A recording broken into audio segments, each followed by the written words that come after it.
Hello, hello, hello, and good afternoon, everybody. I have power.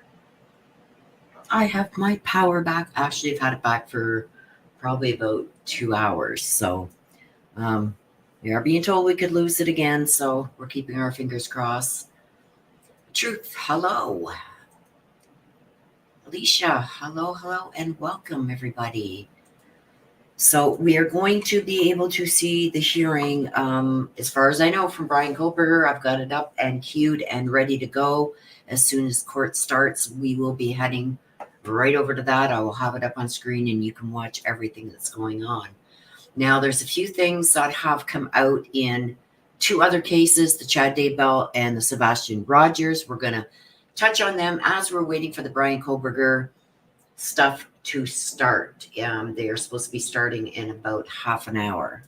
So I figured I'd get online while I can, talk about a few things that have happened over the last day or so that I haven't been able to jump on. I've had eye appointments and going to get new glasses and all this stuff. So I'm trying to get this done before the Chad Daybell trial starts, because I'm going to be here every day live covering that Chad Daybell trial. So I'm trying to get as much done right now as I can.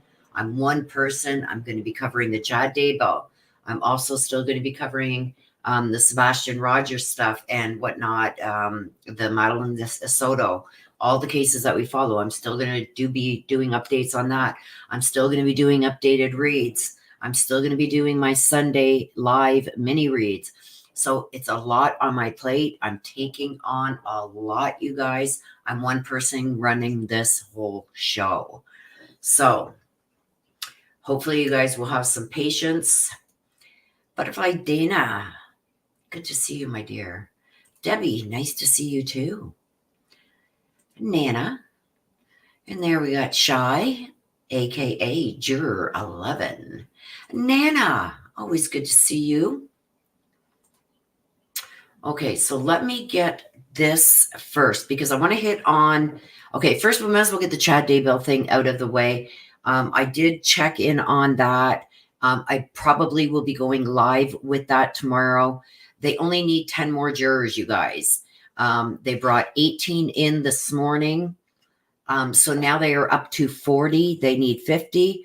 They are bringing 18 more in as we speak. Hopefully, as long as they can get 10 more that they keep out of those 18, which seems to be, from what I've seen, the last 4 or 5 jurors that they brought in this afternoon, they just put them through. Like hardly any questioning of them or anything. So I do believe that they will have their 50. They'll meet their 50 today. Tomorrow will be out of that 50. The prosecution will each be able to get rid of 16 without any questions asked and for no reason, as well as the defense. They can get rid of 16, which will bring us down to the 18. That's 12 jurors and 6 alternates. So that should be done. So I will cover that tomorrow. I know I haven't covered it since Monday, you guys. It's been the same boring thing day in, day out. So we will be covering it tomorrow because tomorrow we're going to have our final jury. Okay, so we will be covering that. The trial will be starting Monday. So I'm trying to get as much done, you guys, as I can, because as of Monday, I will be covering this from start to finish. Opening statements on Monday. As far as I know, that is what's happening Monday morning. So make sure you're subscribed. Make sure you got that notification bell hit. If there's anything breaking during that, I will announce it not only on the channel, but I put it in my community tab. As you guys sometimes are watching the trial, I will be doing other things, getting other lives or reads or updates for you guys ready. So I will be in and out of chat throughout the trial, hopefully more in the chat than out. I still got to get my income tax done, but I will be bringing you the whole thing from start to finish. So from opening statements to verdict. And then on the penalty phase, because it's like a mini trial within a trial, right? So I will be covering that starting, I believe, Monday. It's going to start with opening arguments, but I will be covering the rest of the jury selection tomorrow. Now, the Seth Rogers case, there's stuff that I want to, I'm digging deeper into this, you guys.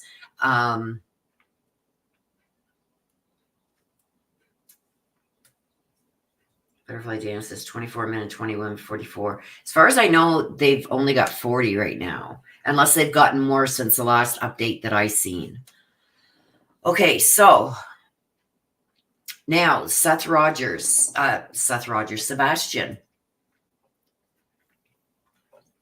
Let me just get this brought up because I got a few things I want to show you guys. We know now that they have taken off. There's all kinds of rumors flying around. I don't go by rumors, you guys, you know that. But we did find out that apparently Sebastian had been SA'd by another kid that was 5 years older than him, and it happened when Chris and Katie lived in California. And apparently nothing could be done about it because it was a kid. The glasses that were found, not Sebastian's. There's a mega searches going on, you guys. Let me just get this up. Okay. As we're waiting for the Bryan Kohberger stuff to start. Okay, so this is what I wanted to show you.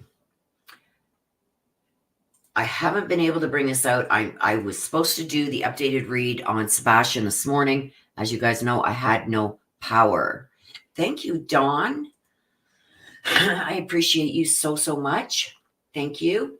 So, what I had found out, this is where they live. This is where the roadhouse is. Now, this is where they went to eat. I've got a few more addresses, you guys, that I've got to add to this. Like I said, I was planning on doing this morning before going live to do a live read with you guys on this. Maybe, I don't know, maybe Saturday. Like I said, I've got a lot to get together because as of Monday, I'm going to be 24/7 on this, on covering the Chad Daybell trial. But I'll try and do it on Saturday.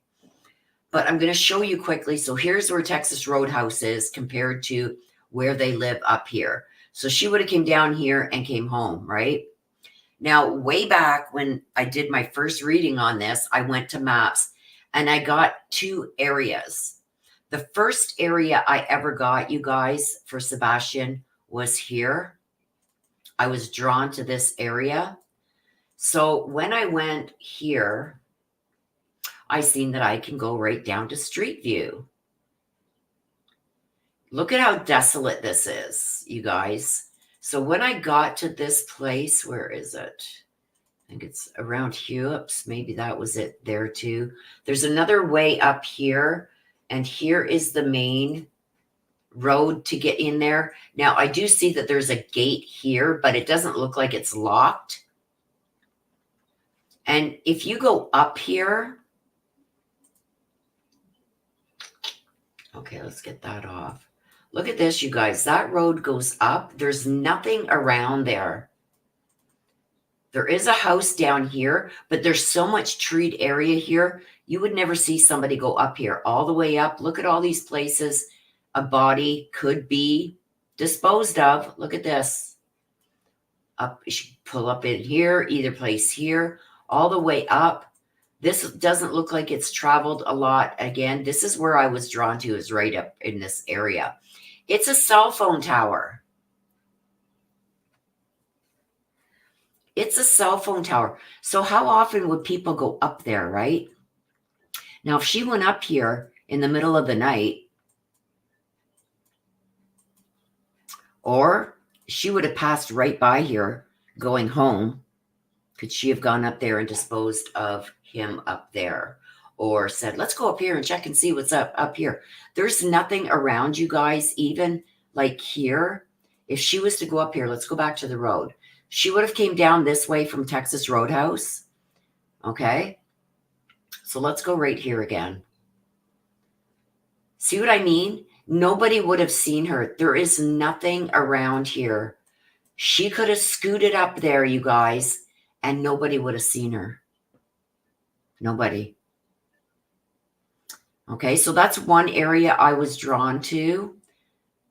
And the other area is over here.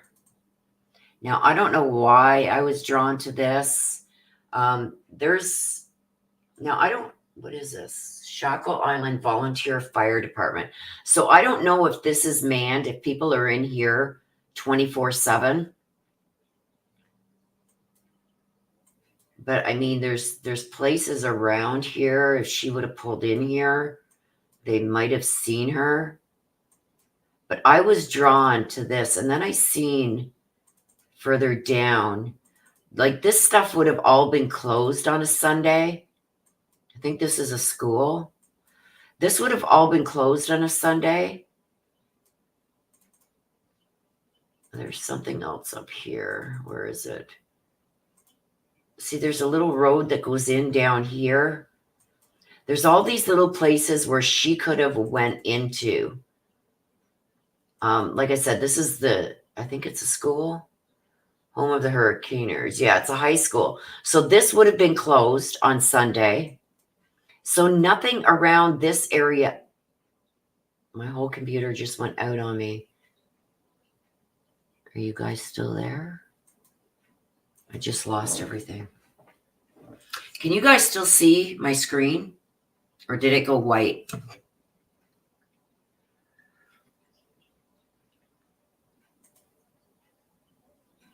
Oh my gosh. Okay, so I got to get out of this, you guys. Ugh. Yeah, it went white on me. Anyway, there is a church over there. And it's because I got way too much stuff open, you guys. I've been trying to get work done and everything as I'm doing this. Again, Don Stedman, thank you so much for your super sticker. I appreciate you. So, like I said, I do have the Zoom open, the court thing open. So as soon as it does start up, we will be jumping over there for the Bryan Kohberger hearing. It's going to be live, from what I'm told. So that's why I'm sitting here waiting for it to start. Let me just refresh my page and make sure it hasn't started. No, it has not started yet. So they will be starting anytime, you guys, within the next 15 minutes. There's Des. I'm driving home from Bayonne. Drive safely. I won't be going anywhere probably for a couple days. We got about a dumping. I woke up this morning. We had about 3-4 inches, and now we've got up over a foot, and it's still snowing like crazy here. I know we had someone. I did put a post earlier because I had no power this morning. We had rain, then freezing rain, ice pellets, then the snow started. The temperatures like just dropped and the snow started.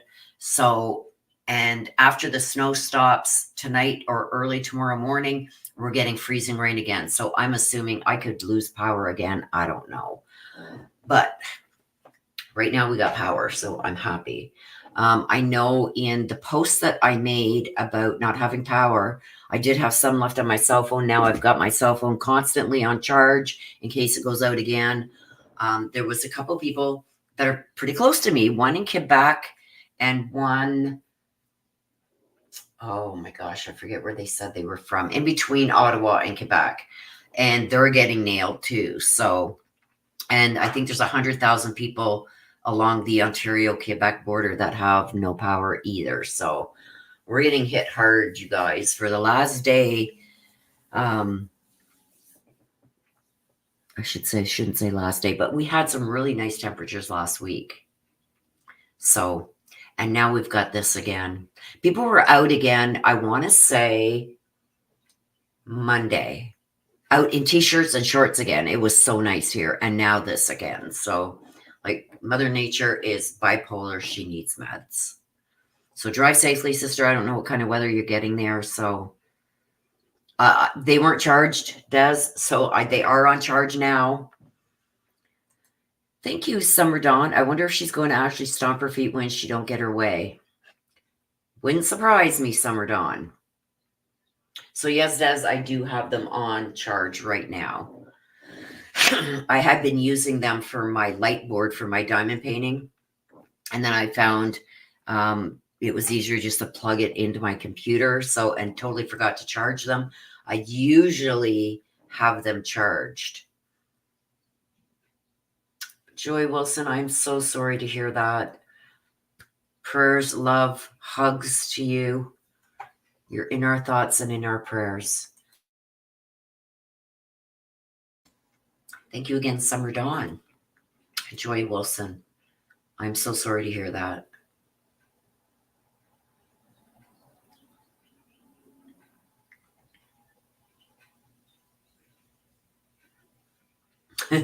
No, I've got them. They're sitting right here beside me on charge right now.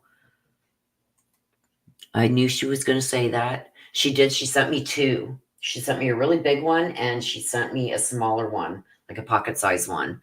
And like I said, I was using them for my diamond painting to plug in my light board, and totally forgot to recharge them. So they're uncharged now. They should be. They're almost charged. It's just the last little light flickering now. So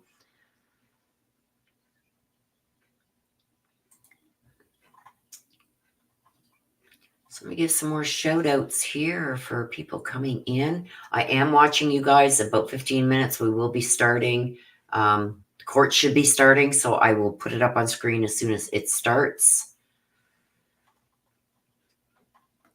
Okay, this is as far as I can go back. So Debbie, hello. Sherry, Butterfly Dana, Nana Nana, Dawn Stedman,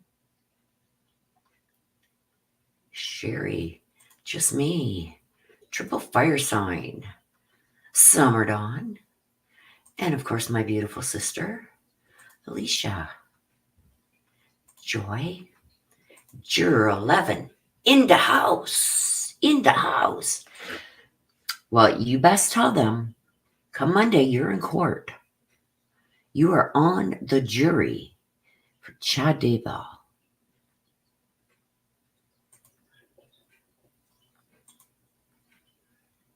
There's K. Mitch and Lisa and TK Sass. Hopefully I'm not missing anybody.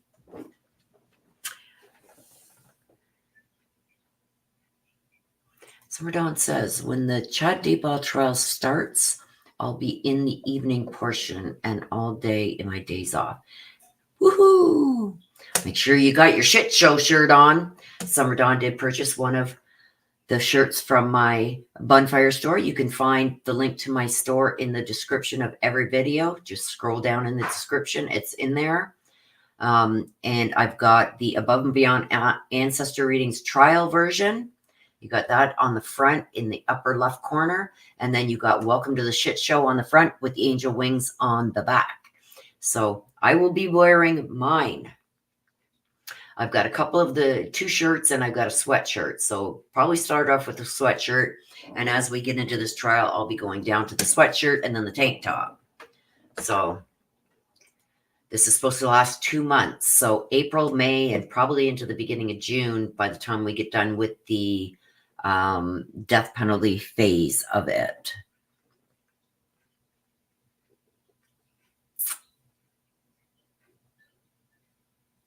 I've asked the judge to write me a letter to excuse me from work. No such luck. Well, I could always get on OBS and try and get a message to him. Just joking. Just joking. Nana says she's going to write you an excuse letter. There you go. Thank you, Nana.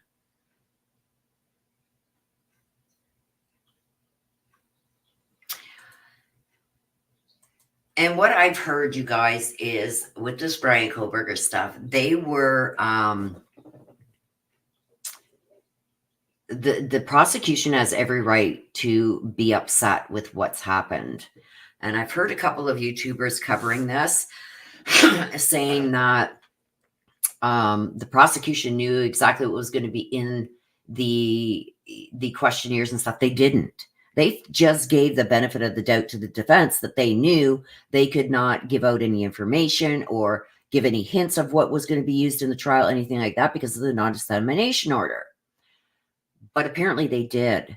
When the prosecution started getting phone calls from prospective jurors saying, look, we've got people calling us some jury survey thing or a survey thing, and they're asking such and such questions. Apparently one of those people that were called recorded the phone call. And when the prosecution heard it, they said, no. They contacted the defense. The defense says, well, give us some time. Like, we want to respond to what you're going to say first. Don't tell the judge about it first. let us have a chance to respond. And they said, no, we got to take this to the judge right away because this is a breach of that non-dissemination order. So what a YouTuber I heard said, well, the prosecution knew and they agreed to let the defense have some time. No, they didn't. No, they did not. If you read the paperwork properly, they did not agree to wait for the defense to get some paperwork together so they could come up with some excuses, right? They said, absolutely not. We got to go to the judge with this. They went to the judge. They got an emergency order from the judge to halt these questions and questionnaires people being called, okay, for this survey. And I do believe that we are going to hear a lot about that. Now, also, I think it was Vinnie Pollan that had talked about it, or Court TV, one of the two, had said, like, I had said this already when I went over the documents, that this was a big no-no, what they did. And everybody, not everybody, you guys understood that, I told you where I believe things were coming from. And that's exactly the same thing as they said. The prosecution did the right thing in how they went about this. This wasn't no backdoor. This wasn't, I'm going to get even with you for something you did in the past. This was a legit concern with what the defense was doing to try and prejudice the jury. Because apparently they were bringing out information that was going to be used in the trial. Not only were they doing that, they were also putting out a false narrative, things on purpose that weren't true. So there was a bunch of issues with it. And I also said, like, there's going to be something going on here. The prosecution's going to flip their lid, and so should the judge, because when the prosecution filed their motions regarding this, they filed it under seal because there's sensitive stuff in there. But when the defense replied, they didn't file the reply under seal. And I think that was done intentionally, because we gained a lot of information about what exactly the prosecution had filed under seal, because the defense answered but didn't seal their answer. So we now know exactly what the prosecution is complaining about. So I think that's going to be brought up. This is going to be interesting, you guys. Another 5 minutes or so, and this should be starting. I know that if that is true, the judge is not going to be happy.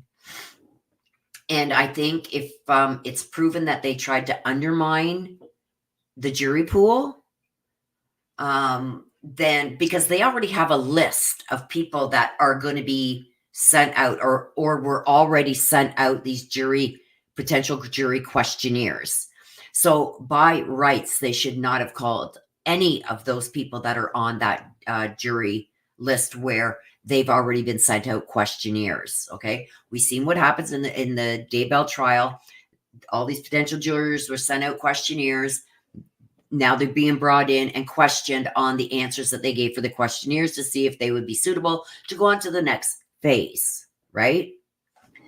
And so Ann Taylor would have had that list of people who had already filled out their jury questionnaires, or have received or were about to receive their jury questionnaires. None of those people should have been called. None of them. So it's going to be interesting, you guys. We're just waiting for it to start. We've got 5 minutes left. It's supposed to start at 4:30. And this is going to be interesting. We don't know what the judge is going to do. We don't know what exactly is going to be covered. Are they going to cover some of it and then break out into a breakout room to cover other things? We don't know.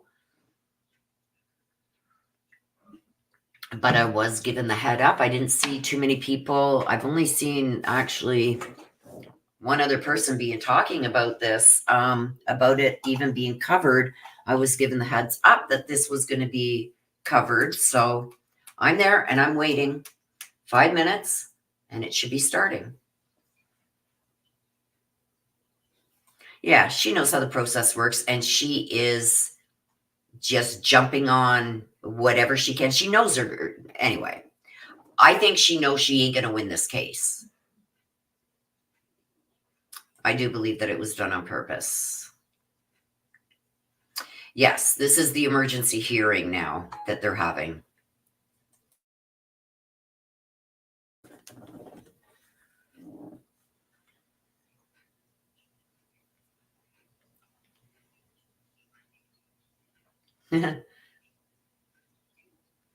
Aw, I'm going to show you guys.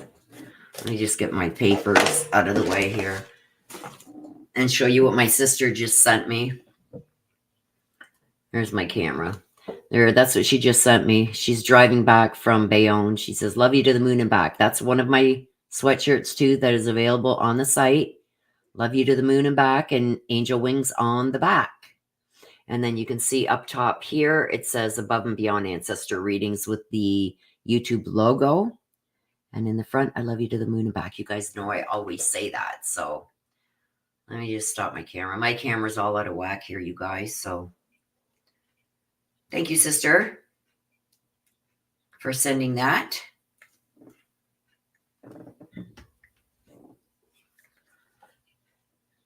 So yes, this is an emergency hearing. Let me just check my calendar, you guys, because Bryan Kohberger was not supposed to be back in court until the 17th of April.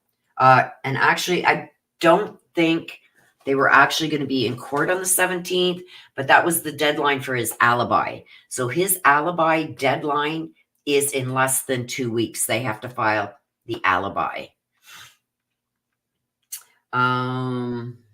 The defense also has to produce their witness list and expert witness list.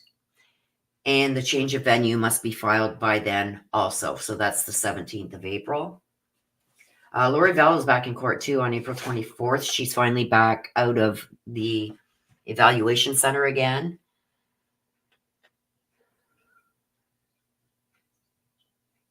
So yeah, May 14th was the next date that Bryan Kohberger was supposed to be back in court, and then they were going to have the hearing for the change of venue on the 20th. But all his paperwork would have had to been filed by April 17th for the change of venue. Change of venue hearing May 20th. Stuff like that. So this is an emergency hearing, you guys, that was called because of what has transpired with the survey that the defense has been doing, that they should not have been, not that they shouldn't have been doing the survey. It's just the things that they were disclosing within that survey, and then things that they were saying that just weren't true. Trying to taint the jury. Cat H, hello, my dear. Teresa Jane, Dawn Stedman, Marie Burke's in the house.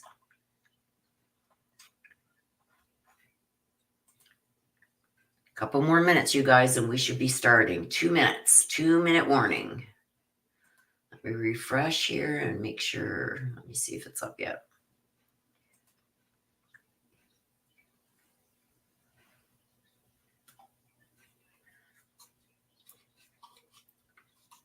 A minute and a half.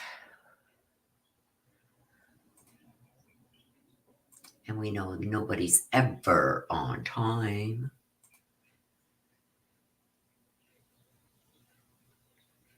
One-minute warning.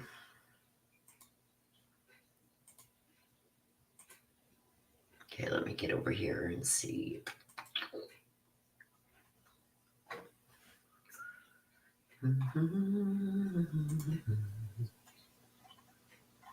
Don't mind me, you guys. I'm just bouncing around here.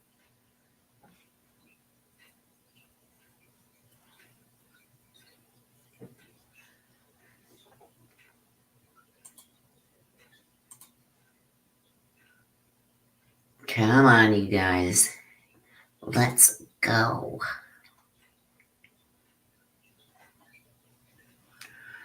Let me just make this bigger so I can see what they're saying.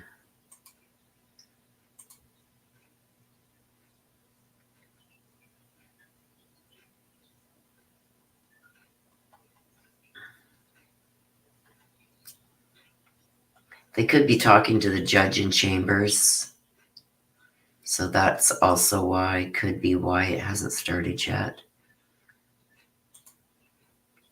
But we know they're always late anyway, so I'm not too worried about it. Kate Bell, member for 18 months. Thank you so much for putting up with this for 18 months. I appreciate you so much. Much love.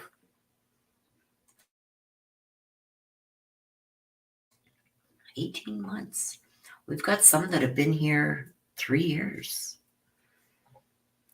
You guys know I just started up just over 3 years ago. I started up and really have got into it, I guess, deeper in the last year. So, year and a bit. So I thank you guys. And we're almost at 24,000 subs, you guys. Sub up, hit that subscriber button.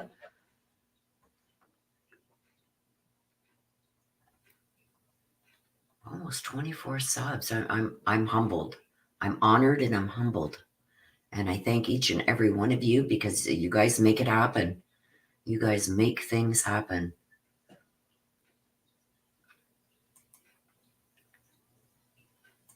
Come on, you guys. Let's get this show on the road. Like I said, I can see already Ann Taylor getting into court and saying, stomping her feet and saying, Your Honor, I want to talk to you about this first. And oh, I love you guys too.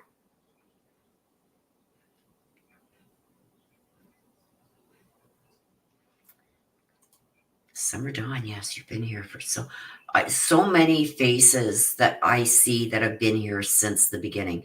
And especially you guys, my mods. In the 3 years that I've been, just over 3 years now, I guess, that I've been here, I've only had to get rid of one rogue mod. One. Now, have I added some over the last year? Yes. But a lot of my mods have been here since day one. And you don't see a lot of channels, you guys, that keep their mods that long. Carolette, there you are. So thank you, mods. You guys rock. See? And I don't know if you've seen my message to you when you told me that baby Dominic was out of ICU. He was home. I don't, and you can ask anybody here that has been here since day one. The one thing I am steadfast on is that I will not do any readings or answer questions regarding health, right? How many of you have been here for so long and no, I don't do that because I just don't. I don't want to give people false hope or, have something take a turn where it shouldn't have from what I had seen, stuff like that. So I just don't touch on that stuff.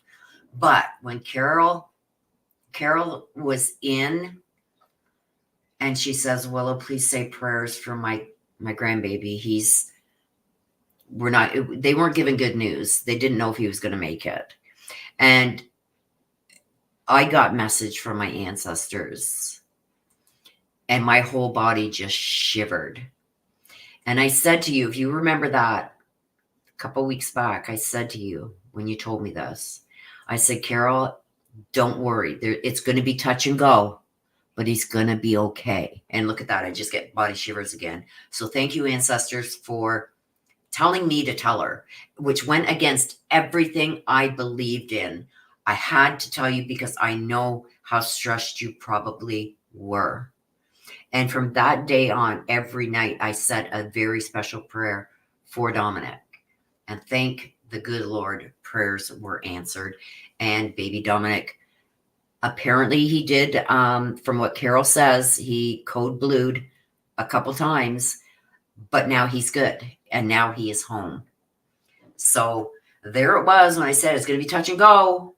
Don't let that get to you. He's going to be okay. So exactly.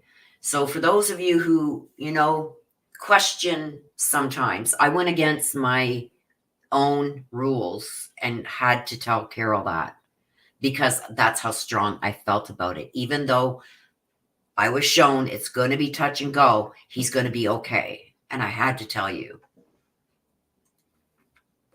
And there you go. It was touch and go.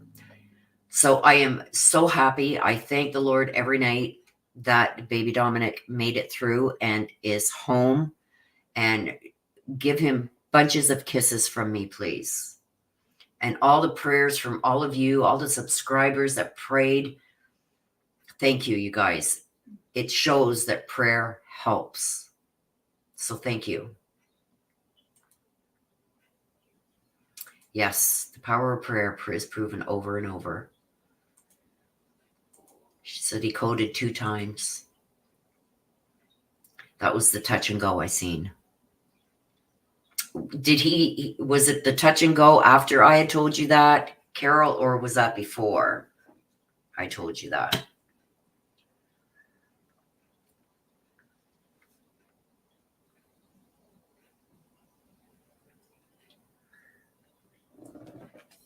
And you guys, that's why I trust my ancestors, because they don't steer me wrong. Oh, me too. I'm so happy he's okay.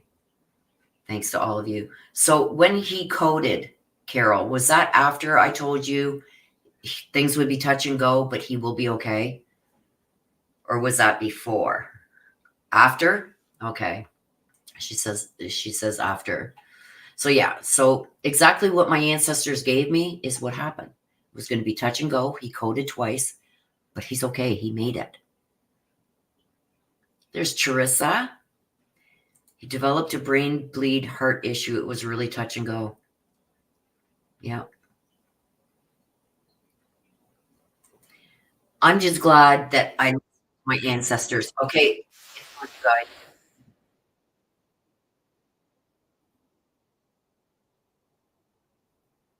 Okay, hang on. Let me get it up for you. Let me get this up, you guys. It is on.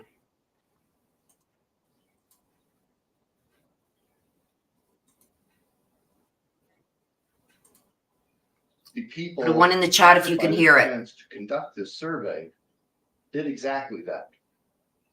And examples of the things that are of concern can be found in the transcript of one of the calls. As Your Honor will recall, we had a person come to us who had received one of these calls, actually reported the call.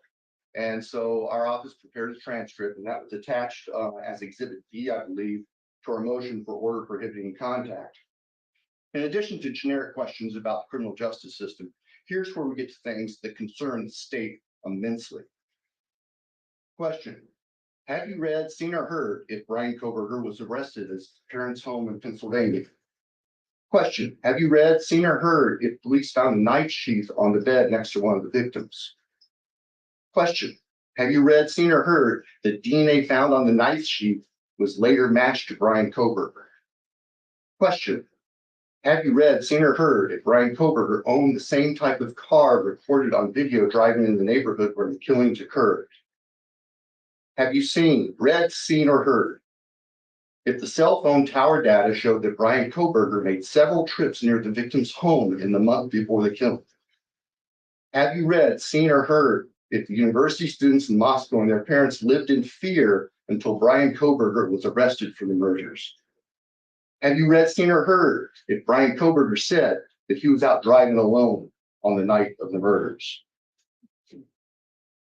Have you read, seen, or heard if Bryan Kohberger stalked one of the victims? Have you read, seen, or heard if Bryan Kohberger had followed one of the victims on social media?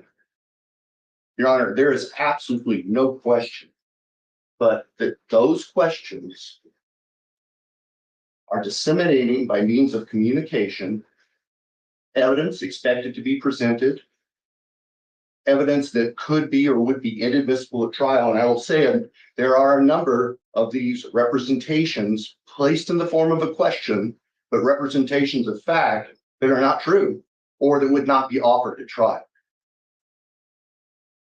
or the performance results of examination tests. And these questions specifically refer to DNA testing. Now, I recognize that the defense says, well, all of this information is out there in the public media somewhere, but that misses the point. That's assuming that every person in Latah County who is called has followed all of this nonsense in social media, has followed extensive coverage. There are people who consciously avoid reading coverage or listening to coverage about this case because they don't want to. That's the fallacy of the position defense is taking here. So what the agents of the defense have done is they have gone out and interrogated 400 citizens of Latah County and embedded in them facts specific to this case, some of which are not even true, some of which would not be admissible in court. And those people, whether they had heard that information before or not, are now saturated with that information. That is exactly what the non-dissemination order was intended to prohibit. That is reckless conduct, and it's outrageous. They can ask a survey, and they can ask people, what do you know about the Bryan Kohberger case? What have you heard about the Bryan Kohberger case? What do you think about the Bryan Kohberger case? Do you have an opinion as to whether he's guilty or not guilty? Why do you think that? They can ask all those questions, legitimate survey questions if you wanted to do a legitimate survey of public sentiment. But these questions go far beyond that.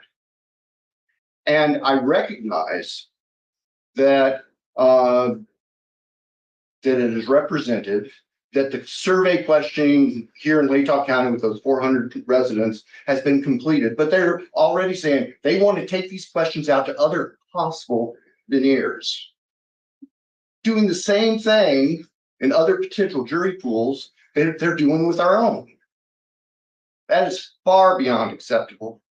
These are questions that, quite frankly, might not be able to ask in voir dire, much less into an uncontrolled, unsupervised environment without any bounds, and just recklessly feeding this information, which is sensitive.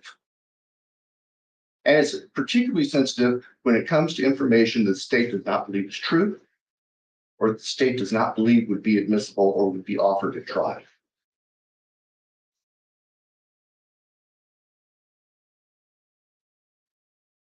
On the issue of whether information already publicly available isn't included in Your Honor's order, which it clearly is because it doesn't say otherwise, we know that there is no exception in the court's order saying if the information is already publicly known, it's okay to disseminate it again. And indeed, that would be reckless for the very reasons that I just articulated, Judge. We would then be feeding information that is potentially prejudicial or that could affect the open-mindedness of prospective jurors to people who may not have heard it before. That's completely reckless. And so, Your Honor, based on that, we think this needs to come to a stop. We think if the defense wants to continue doing survey work, which they are welcome to do, given what we've seen here, that the questions need to be approved by the court before they go out. And the question certainly should not include the types of questions, fact-specific questions that have been delivered to 400 citizens of Latah County. That's where we're standing right now, Judge. Thank you. Thank you. So then how can we compare unless you use the same questions? That's the problem. I mean, the damage has been done. Well, that's one argument to make, but we don't want to perpetuate the damage that was done. And if they want to do a comparison, then they could have another survey in Latah County and do a responsible survey questionnaire instead of one tainting this people. And frankly, they should ensure that they don't go to the same phone numbers that they preloaded with this other factual information when they make their legitimate survey inquiries. The defense's people brought this on themselves. It's not the state's fault. Nobody had control over this other than the folks working for the defense. They made their bed. They got to live with it. I mean, frankly, if we were in the commercial context, we would say, not only will you do this over and do it correctly, but we will not pay you for the work you did that was so outrageously wrong. That's not the context right here. I don't care about that. What I care about is making sure that more people aren't tainted. And I would suspect, Judge, as we move forward in this case, that the state will be asking the defense, and if they aren't willing to provide it, asking the court to order the defense to provide the identity of every person that was contacted in those surveys. So when we get to voir dire, we can identify people who have been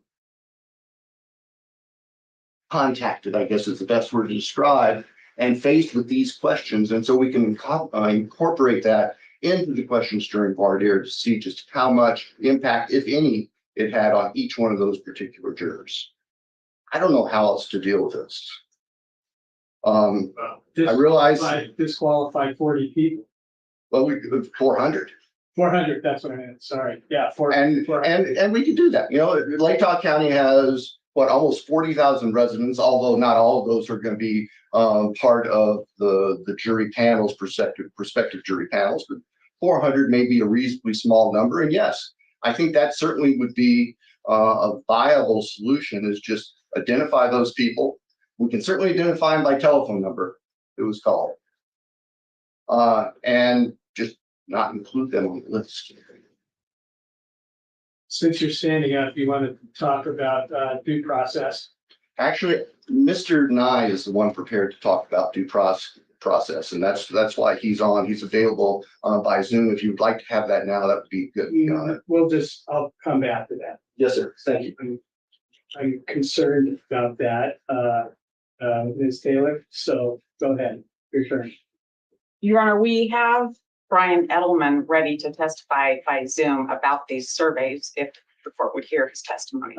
First, I want to hear about the process. I care more about how this came down than what he did. Although I just learned for the first time that you had nothing to do with the questions. I didn't write the questions, Judge. Those questions are generated by Bryan Edelman, and he can tell you who he is and his educational background and why the questions are crafted as they're crafted. But I approved him doing this survey. This is not an anomaly. These kinds of surveys are done in high-profile cases quite often. I don't know how I could present to the court what's going to be required at the venue change hearing without understanding what is going on with the public. This is an anonymous survey. This is not one where anybody's identified as far as the defense wants to know this or the prosecutor wants to know this. It's a random survey. And there's a reason why there are general questions and more specific questions. And Mr. Edelman can explain that, but I'll do my best to paraphrase that. Okay, well, I'm just curious. Did Mr. Edelman was he aware of the dissemination order? I don't know if he was aware of that or not, but we gave him no information in the case, Your Honor. He received nothing from us. As far as no police reports, no contact with our client, no interviews, he received no information. His entire construct of this survey is, as he does in his high-profile cases, he pulled the media local to this area to see what the most common stories were. Those are things that are in the public arena. This court and counsel knows how much coverage this case has received. And he does what he does by looking only at what's in the public. We didn't provide him any police reports. We didn't. I'm sorry. It's just that does miss the point. I mean, it's kind of ironic that we have worked so hard, including you, okay, both sides, to protect a fair trial. Okay, and our concern from the very beginning was all the media stuff floating around, okay, that affects your client, Mr. Kohberger, to get a fair trial. And some of these questions actually create a concern about, that they're inculpatory. It could be prejudice for his client. Okay, and that I'm just surprised that both of you didn't come together and say, you know, there are certain things that we probably shouldn't put into the public on a telephone call. I mean, it really concerns me, and that's why I did what I did that Friday. Now I'm being accused of violating a due process, which is a whole big issue for me. I can understand that that would not be taken. I have to represent my client to the best of my ability.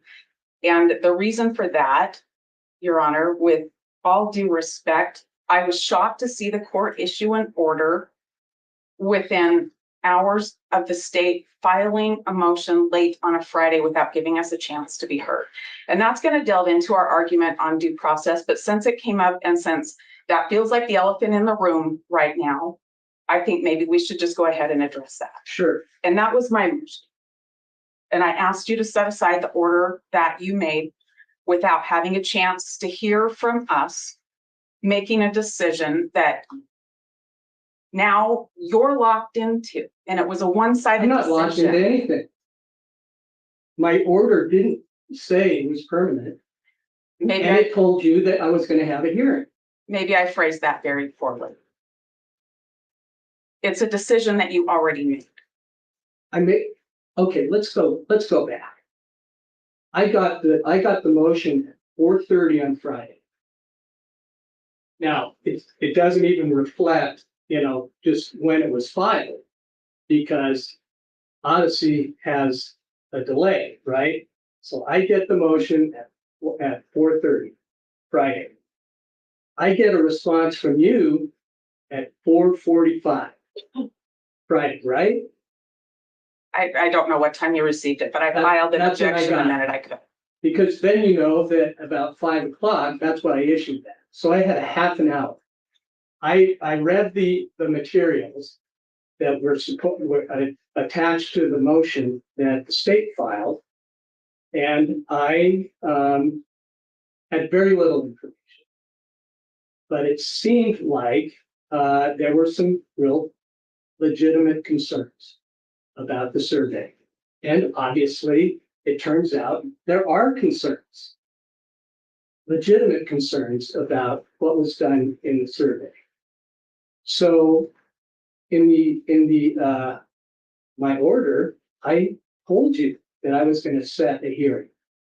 So I don't know what your understanding is with just the process. Okay, but I, on Friday, sent this hearing. So what are we doing today? Okay, I'm hearing you out. You had notice. I mean, really, that's what we're talking about. That's what the law. What is your understanding of due process? My understanding is that I should have notice and an opportunity to be heard. And you did that. I'm having that now, but there has been a decision made by this court almost 2 weeks ago that stopped us from completing our work. I understand that Mr. Thompson raised a concern, and his last paragraph to the court in his motion was, it seems that it may have violated the non-dissemination order. And so we're stopped from completing our comparative surveys right there when we're up against the deadline to get to our motion to change a venue. I'm looking at, it stops me from doing the work and meeting the deadlines to argue for Bryan to be in a place where he can have a fair trial. I think the court should not have issued an order stopping us, but set a hearing, shorten time, set it for Monday morning. If the court wanted to set a hearing for that Monday morning, we wouldn't have lost 2 weeks worth of work if the court chooses to let us complete the work. But that could have been more damage. I mean, you know, How? this less than 2 weeks really has very, very little impact, okay, on your work. It does have an impact, Your Honor. You don't even have a trial set. We I mean, have- come on. We have our motion to change venue. We don't have trial. You're right. We don't have trial. My understanding was that we were going to hear the venue change and the court was going to make a decision and then set trial so that we didn't send out a bunch of subpoenas and reserve this courtroom unless we're going to stay here. That was my understanding. My problem, what sets me back, is getting my work complete to get my briefing to the state in the time and the deadline that I was already given and meeting that hearing date that's set for venue change. And from there, everything else flows. When are we going to set trial? We wouldn't even be here, okay, if there was some communication between you and the state about the survey. There are things I can communicate with the state about, and there are things that I cannot communicate with the state about. How I'm preparing my case is not one of those things. It's just not one of those things. I go and see Bill and Ashley. I go to their office every week. Oftentimes we talk, we email each other, we talk to each other, but I don't need their permission every step of the way to prepare my case. Doing these surveys is not an anomaly. This is something that's done in these high-profile cases. Well, apparently, Mr. Alden did not even see the non-dissemination order, and you apparently did not give that to him. So this is a very not a usual case, number one. And you know that we've been working very, very hard to keep the sort of noise out of the case. And now it's been injected, at least to these 400 people, without a permission of the court, without discussion with the state. I mean, that's troubles me. And then when I'm being accused, directly accused, okay, by you in your brief, that I violated his due process rights. Now, that's not what the law says, and that's not what the facts are. And you even cited cases that say exactly what due process is in the law, right? I understand that, and I agree that's what due process is. My issue is that the order was signed, stopping our work without a chance to be heard. It's as if the state and the court had decided we violated the non-dissemination order, and we didn't. All I was doing was stalling it, okay, for less than 2 weeks so we could have this hearing, number one. Now, if you feel like you've been prejudiced or your client has been prejudiced for less than 2 weeks, okay, in this work, I'll push it out. I'll just push out the trial. I mean, not the trial, but the hearing. I mean, is that satisfactory? Your Honor, I think that might be what we need. Fine. I need to figure out if we're going to be able to continue the surveys. But if we are, I expect that we will need some additional time to get them done so that I can get the work to the state to review. Okay, well, that's a different issue. I've never said, no, you can't do a survey. This was a total shock to me that Friday at 4:30. I can understand that. It was a shock to the I had to state. stall it out, okay? Because so that we could all talk about it and figure out what is the right path. Okay, because this is a big deal and I take it very, very seriously. And I was surprised, okay, that this was happening behind our backs, my backs. Okay. I understand that this probably is the first time this court has run into it. I know it was the first time that Mr. Thompson has run into it. I haven't used the survey in my own cases because I haven't had a case like Bryan's case before. This is an extremely high profile case. I've been involved in a lot of capital cases and I understand the standard of care in capital cases. I also know that this very kind of survey was used about 7 years ago in Kootenai County in another high profile case. I wasn't on the case, but I'm aware of it. I'm aware that this very survey has been used in other jurisdictions, other counties in Idaho and other states in really high profile cases. So I understand that it was a surprise to Mr. Thompson. He told me it was. And I'm hearing the court say that's a surprise as well. How it was done. I'm not concerned. I figured there was going to be a survey at some point. There would have to be. It was the way it was done, okay, and the questions that were asked. That is the real problem, as Mr. Thompson pointed out. So the way it was done, I know in the other Kootenai County case, permission to do the survey wasn't sought of the state, the prosecutor, or the judge. I can comment on that one. I know about that. I don't know about the other cases. So that takes us to why did we ask the questions we asked? I don't think it's common to get permission from the state to do our work. I think that it's a surprise because it's the first time that's happened, at least when this court's been on the bench and in Mr. Thompson's tenure here. So I understand that. When I met with Bill and Ashley in their office on the 21st, I asked them not to give you the police reports that they had in the transcript without me having a chance to be heard, because I didn't want an order without us being able to talk to the court. I asked if we could maybe set up an on-the-record meeting with the court to talk about this. And that wasn't what was done. It was Friday when this went out. Sure. I mean, I would have been available on Friday to talk about it if that was necessary. I would have gladly sat down. I didn't offer that next Friday. I would have come to town for it. I offered the following Thursday and Friday, knowing that I had a lot of availability both of those days. I would have come to town. I would have gladly sat down. By this point, the prosecutor knows I'm not telling him my preparation in the case, and I could have explained it. The thing I didn't want to happen is exactly what did happen. All of a sudden, there's an accusation against us and there's an order signed stopping us. I appreciate the court being willing to just push everything out 2 weeks. I think that's helpful. And I mean, if that's what the court's willing to do, that's fine.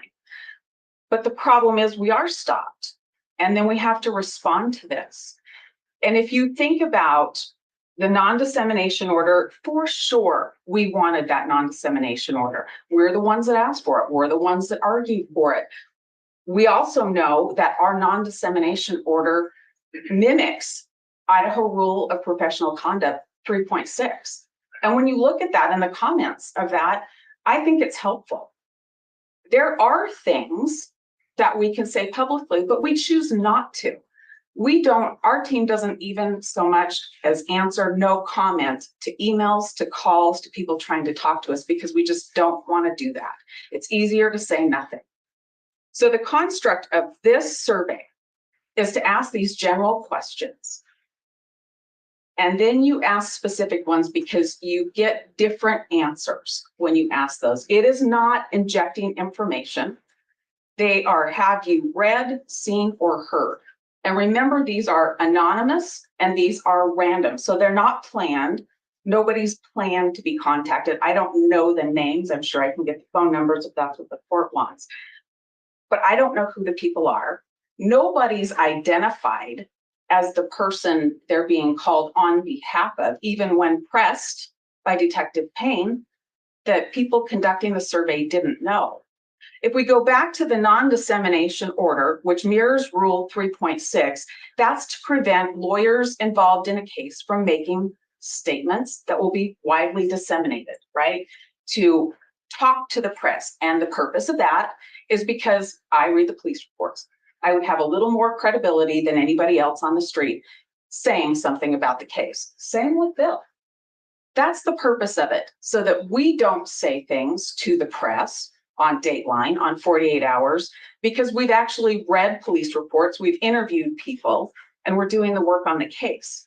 So when you have an anonymous survey that doesn't identify the person conducting the survey, didn't know who was behind it as far as which party to the case, they can't answer that. So all of a sudden they're questioning about what you've seen in the media doesn't come from a particular party in the case. And the purpose of it is to ferret out what if people have exposure to the case. If you look at state's attachment B, you can see on page 2 that there's questions, and I'm at lines 10 through 12, about what they know about the case from the media. This is all, again, looking at our non-dissemination order and looking at the rule, things that are in the public record, right? That everything is public in this case unless we specifically seal it.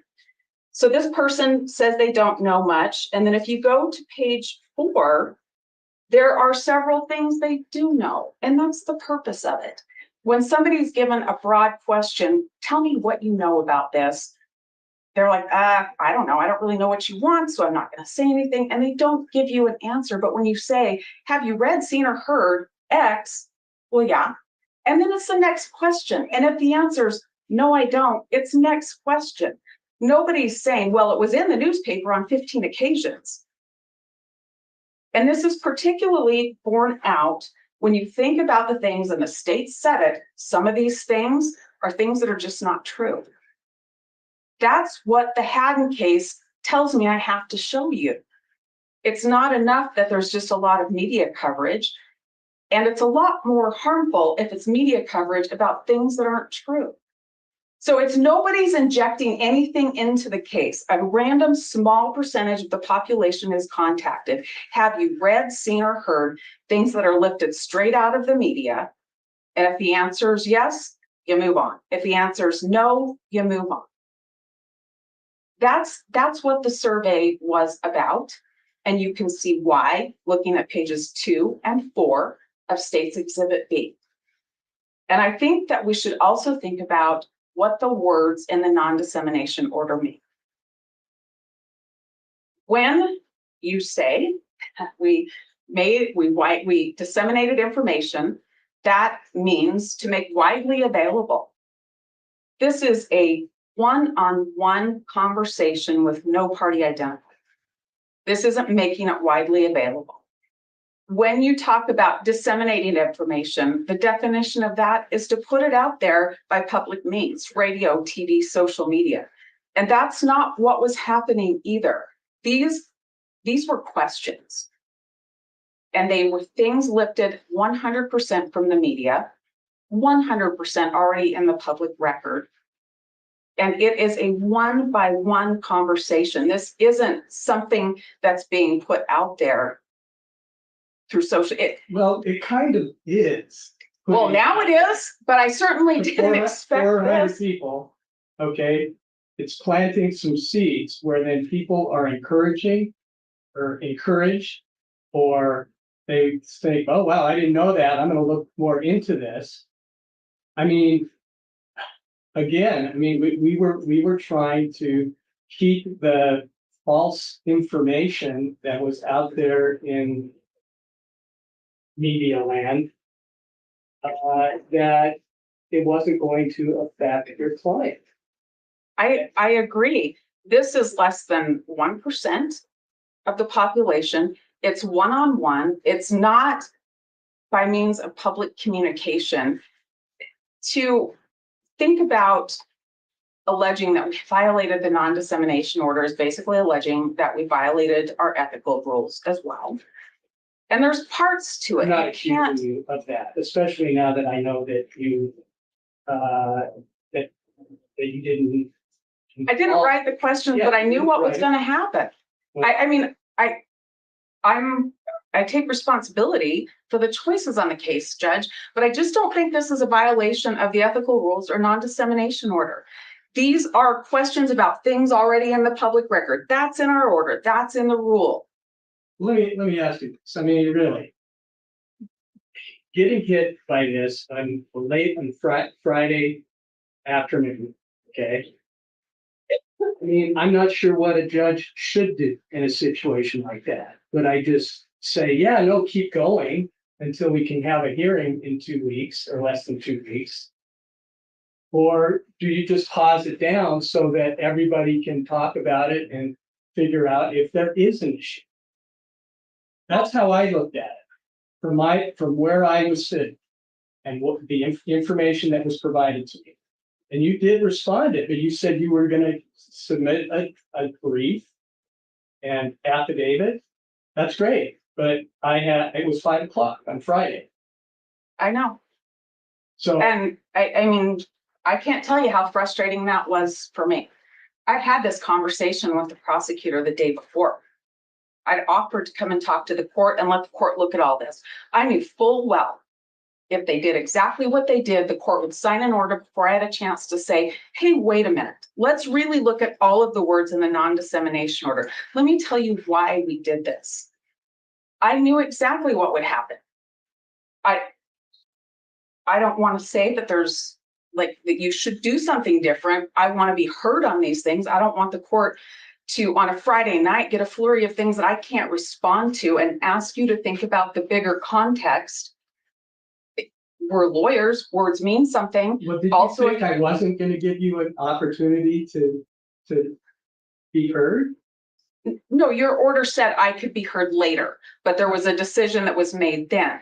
And it's hard for me to wrap my head around the court taking this as an emergency motion when the words in the state's motion telling you put a stop to it are, it seems like they might have violated this. That is a weak accusation for the court to take an emergency order position on. But I know why the court did. The court has all of this and no context for it. And it's a Friday night. And I mean, if you'd received this on Thursday, my guess is you would have said, we're having a hearing Friday morning. I don't care if it's by Zoom. I told you all, both sides, you know, if you need to have a quick hearing, let me know. We can do it on Zoom. I mean, I want to move this thing along. I And would now have we're been spending available. all this energy, okay, Yeah. about this issue.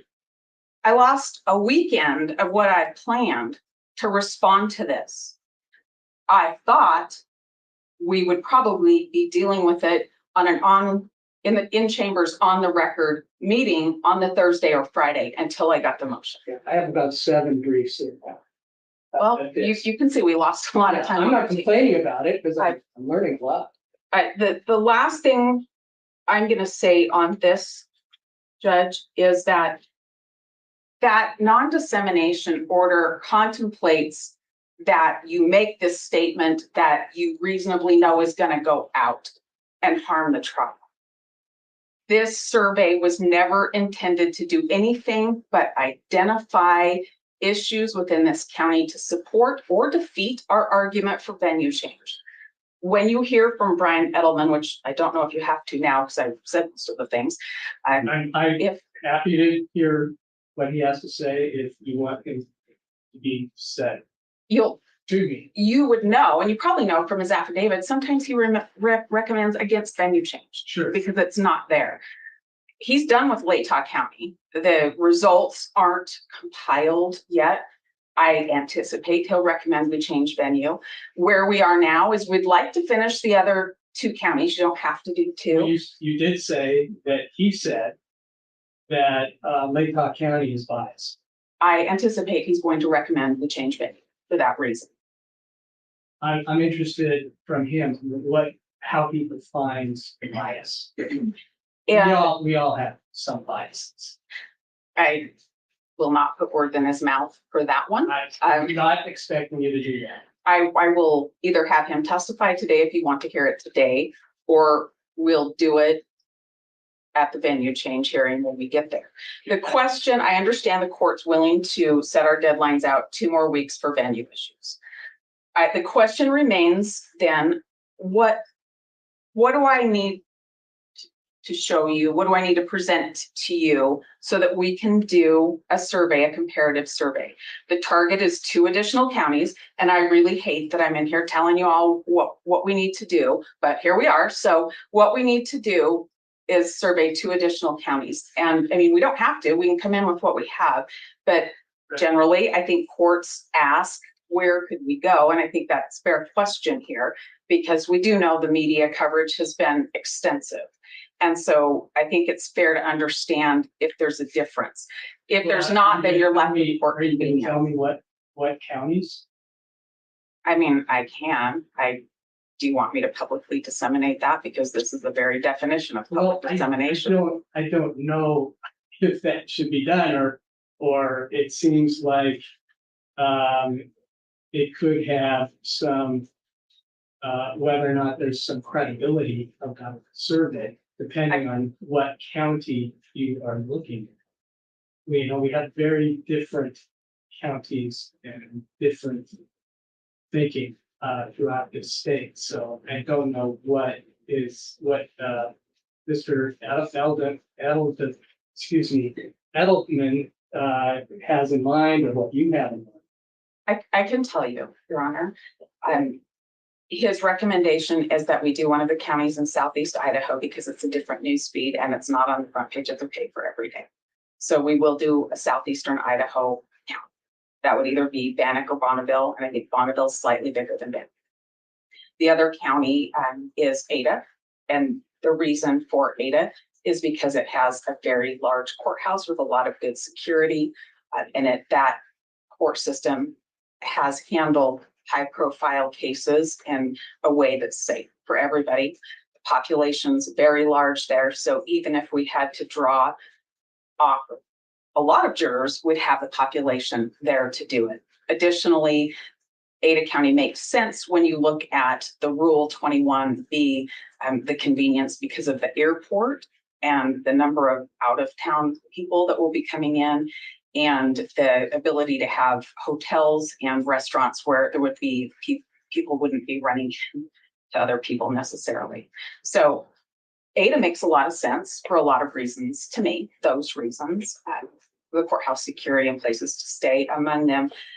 But Mr. Edelman, Dr. Edelman has told us that because of the news feed that we really need to do a southeastern Idaho. And so the decision was to do both.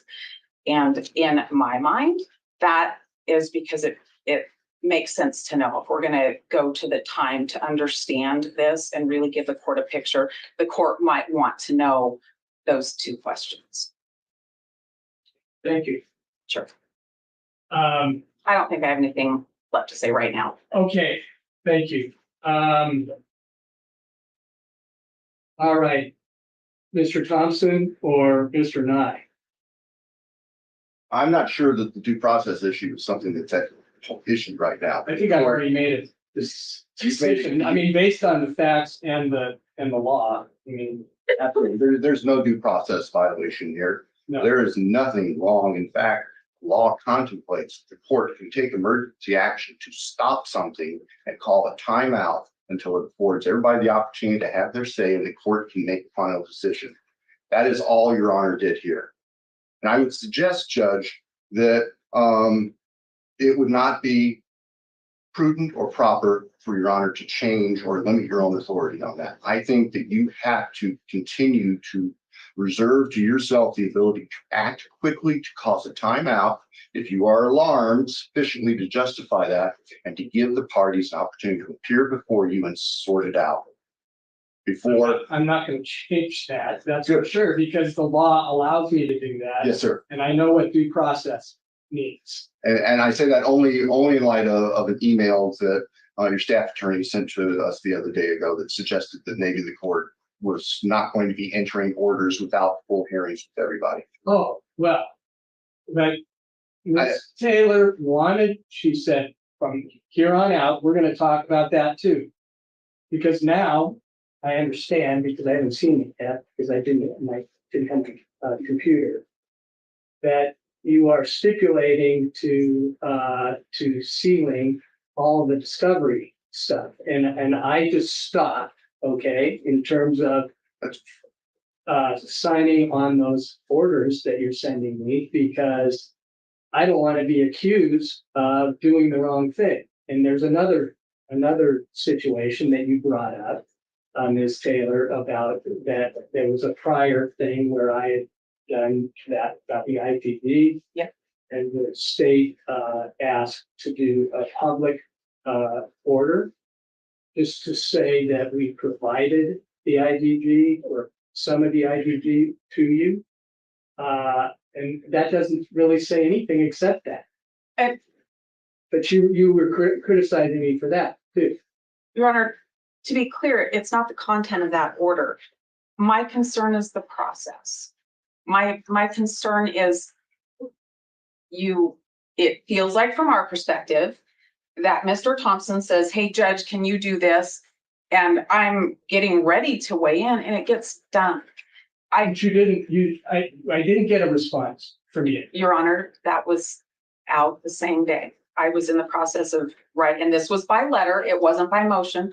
I was in the process of writing a letter to the court, asking to be heard on some issues, and the order was signed, or the new order was generated. The content of it isn't the problem, it's the concern about the process, the concern about making sure we have a clear record of what's done, and the concern about things halting what we're doing before we can be heard.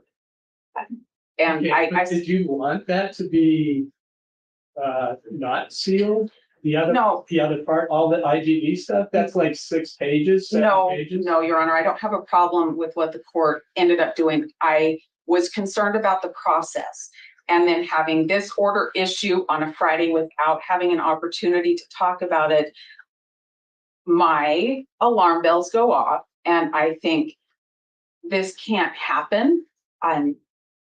I probably have the court's attention squarely on me in this issue, which I anticipated, but what I didn't want to have is I don't want to have the prosecutor writing the court letters and the court doing something and me running around trying to catch up. I mean, the thing that happened is fine, but then we have this other thing that happened, and I don't want this habit. I understand. I'm sorry. The survey, that's what. Yeah, the order to stop. Yeah. Sure. So it's that there are 2 things that have happened without me being able to even weigh in, that's done when the prosecutor asks you to do something. And I don't like that. I want to have opportunities to be heard. I certainly understand a court's emergency power, but if this was an emergency, the state knew from March 8th about these surveys. The state sat down and talked to me, and I offered to see you with the state. And then their motion said, it seems like it might be a violation. So I think maybe we need to define emergency a little bit better, because I know you have those powers and I wouldn't ask you to not use the powers that you have. I think the problem here is the way this gets presented when there were a lot of different roads and it cuts us off. And that's what I don't want to have. Okay, I want to solve this problem if it's possible. One of the things, I mean, because you have filed motions where you didn't ask for a hearing. There's still one, couple hanging out there.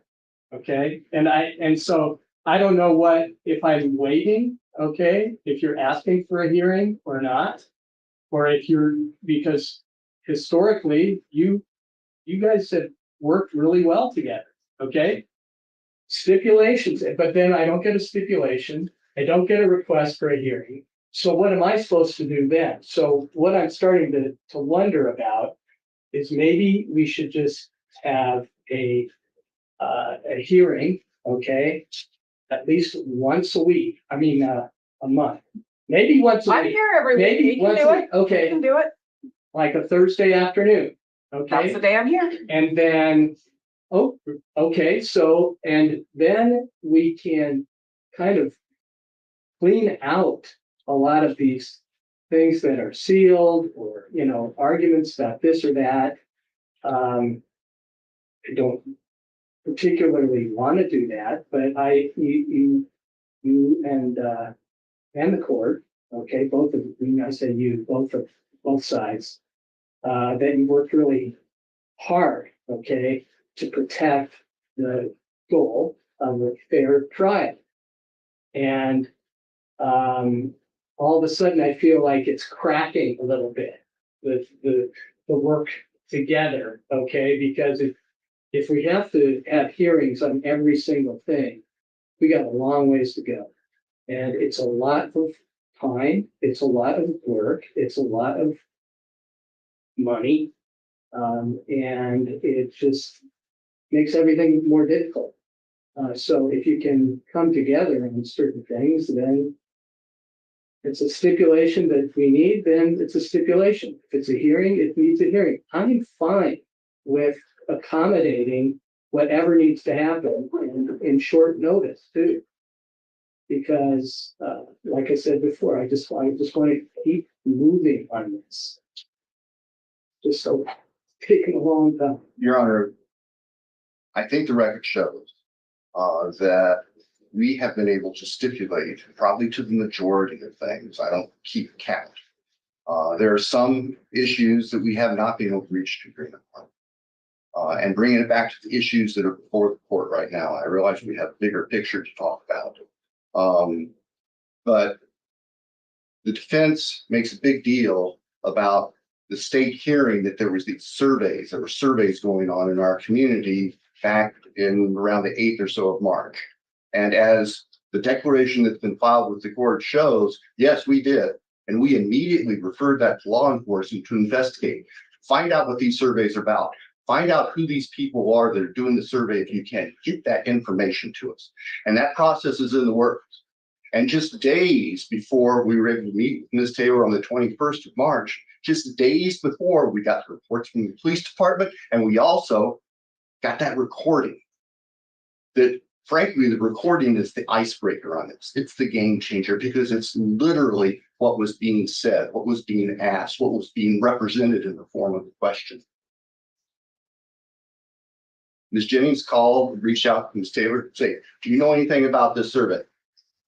Ms. Taylor says, yes, I'll be in town on Thursday. How about we talk about it? Okay, so we sat and waited. I can tell you, I suspected that this was something that the defense had commissioned from the first we heard of it. But I didn't feel that we had enough information about the nature of the survey to determine whether it was problematic. And we've said this already, and it keeps getting missed in the arguments here.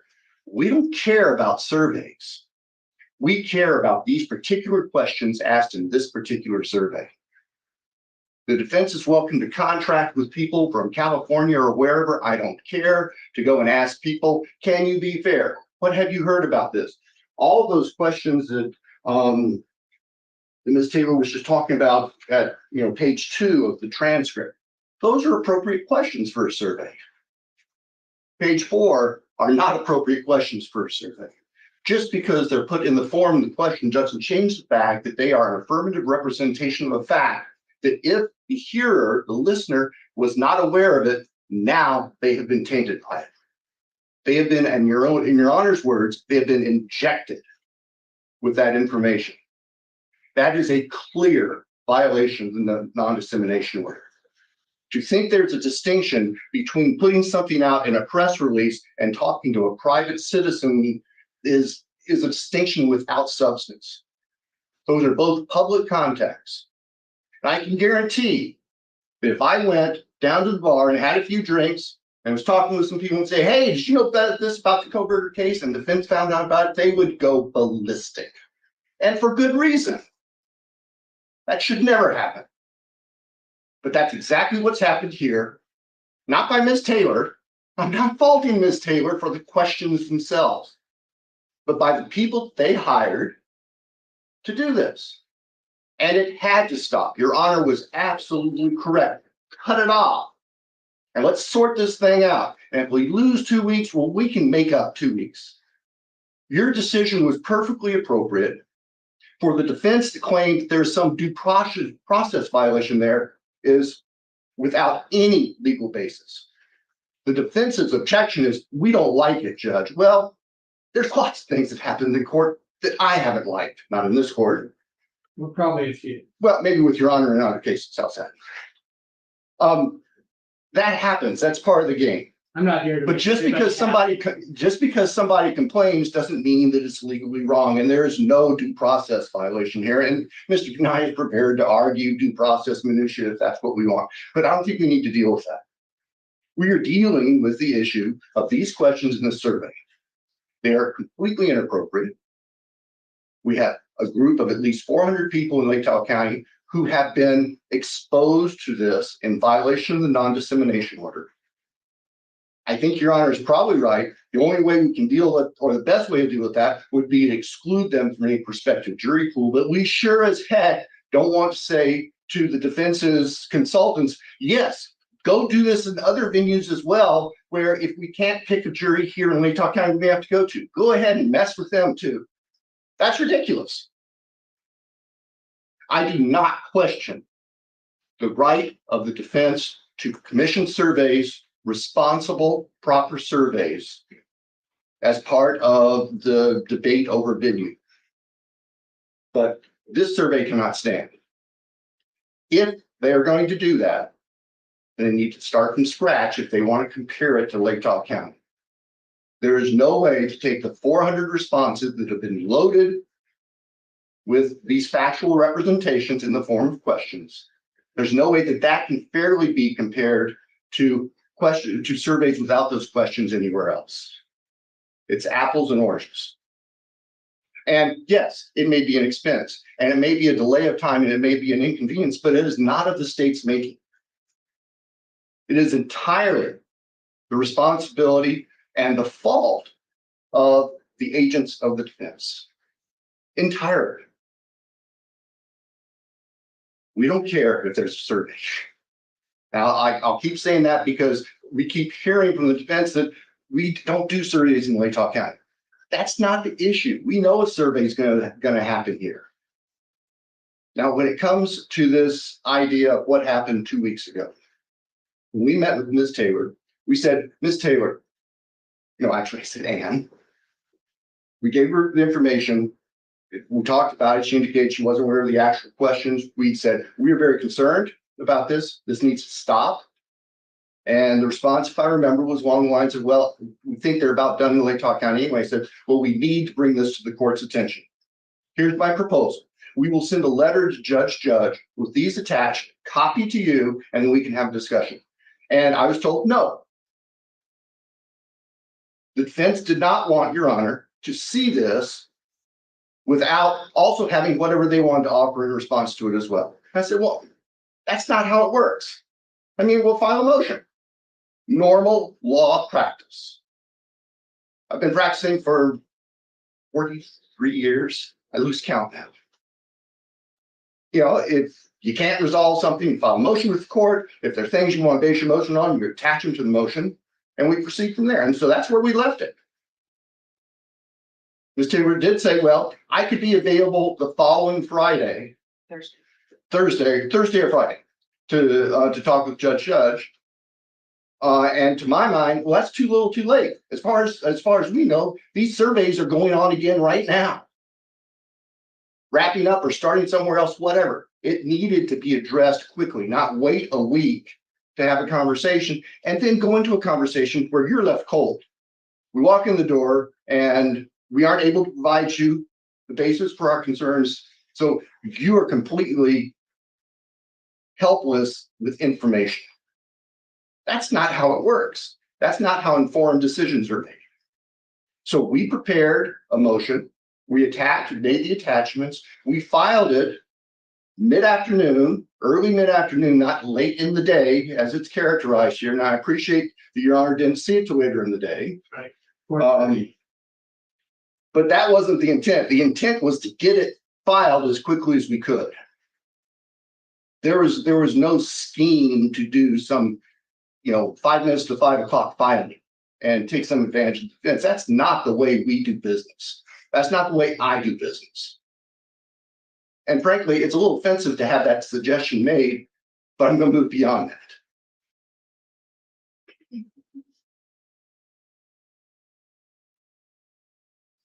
I have to say, I am disappointed to learn today that Dr. Edelman and his associates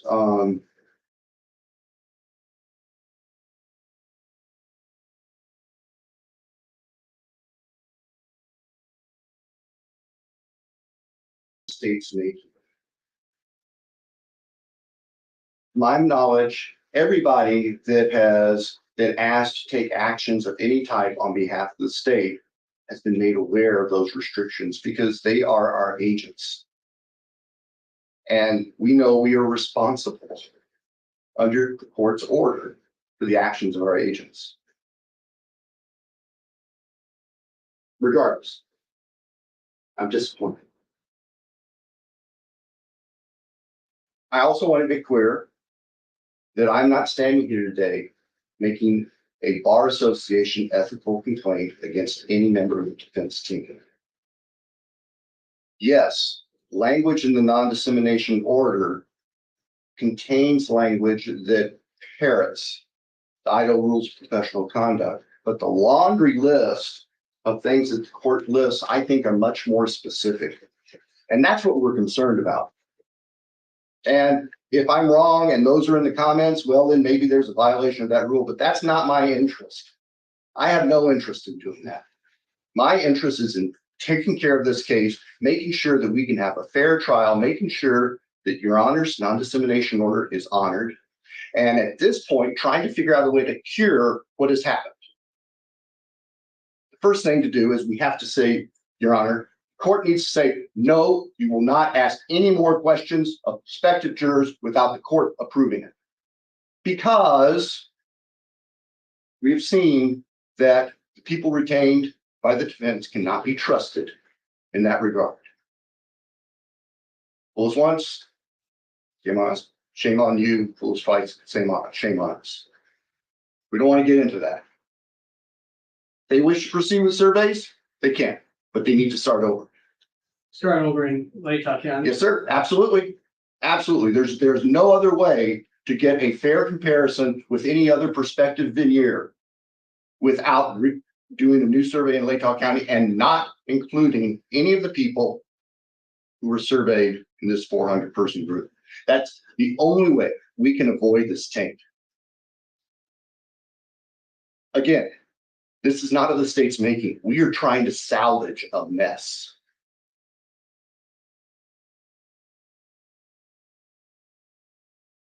As Your Honor noted, there's no difference between talking, and I said just a little bit of talking one-on-one and issuing a press release or standing down in Friendship Square with a bullhorn.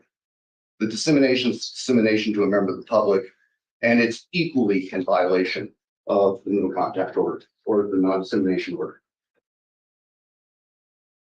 Do you think some of those 400 people might have talked to other people, like their families? I know their friends. I know they have, Judge, and the reason I know that is we got a call from the sheriff's office earlier today where a woman called and said that she had heard about this survey and the survey made her uncomfortable. And when they called her back, it actually was her son that had received the survey inquiries a couple of weeks ago and happened to mention it to her. And she just wanted the sheriff's office to know about that. I mean, we have good, responsible people in this county, and they can sense what's right and what's wrong. You ought to be a trained lawyer to know that it's not right to go out asking these kind of questions to people who might be prospective jurors in the case. It's just not right. So that's what we need to do today, Judge. I don't believe there's a due process issue. Matter of fact, I know there's no legal due process issue here. I appreciate Ms. Taylor isn't happy with the things ready to roll out. That's life sometimes. But there's no due process issue here. And we ask that Your Honor enter the order, cutting off any more use of this survey, directing that that the defense, if they wish to continue with the survey, start over and submit questions to the court to make sure that we aren't getting ourselves back into a similar situation, baiting people who may have no knowledge of this case with detailed information, and detailed information, some of which is completely false. And not only completely false, but it's false in a sense that makes Mr. Kohberger look bad. It is creating bias against Mr. Kohberger based on false or inadmissible evidence. That's outrageous. How can we possibly preserve a jury pool when that's going on? We can't. It has to stop. Thanks, Judge. Mr. Thompson. Okay, Ms. Taylor. So not liking the result of a hearing or not liking an order from the court is one thing. That happens all the time. I think courts probably have people on both sides of the aisle that don't like whatever decision they make most of the time. And that's just the way it goes. What I complained about was not being able to have a voice before a decision was made. I think that's an important distinction. I'm not saying don't make a decision I don't like or I'll file a motion against you. I'm not saying that at all. I imagine over the course of this case, there will be decisions I like and decisions I don't. It's the way it's been in the past. This was solely about being shut out of the process before a decision was made. I understand the order said I could have my day. Here's my day. So that I want to make it clear. It's that motion didn't come because I didn't like the result. I didn't like the process. That was it. That was my issue too.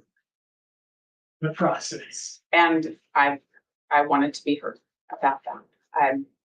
I do not think that these survey questions that related to what have you heard in the media injected information to people.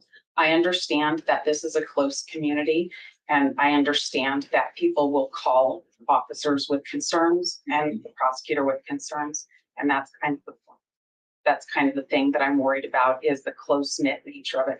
That's a good thing unless you are an outsider having a trial, and then it's not a good thing. And that is kind of a problem that we have with that.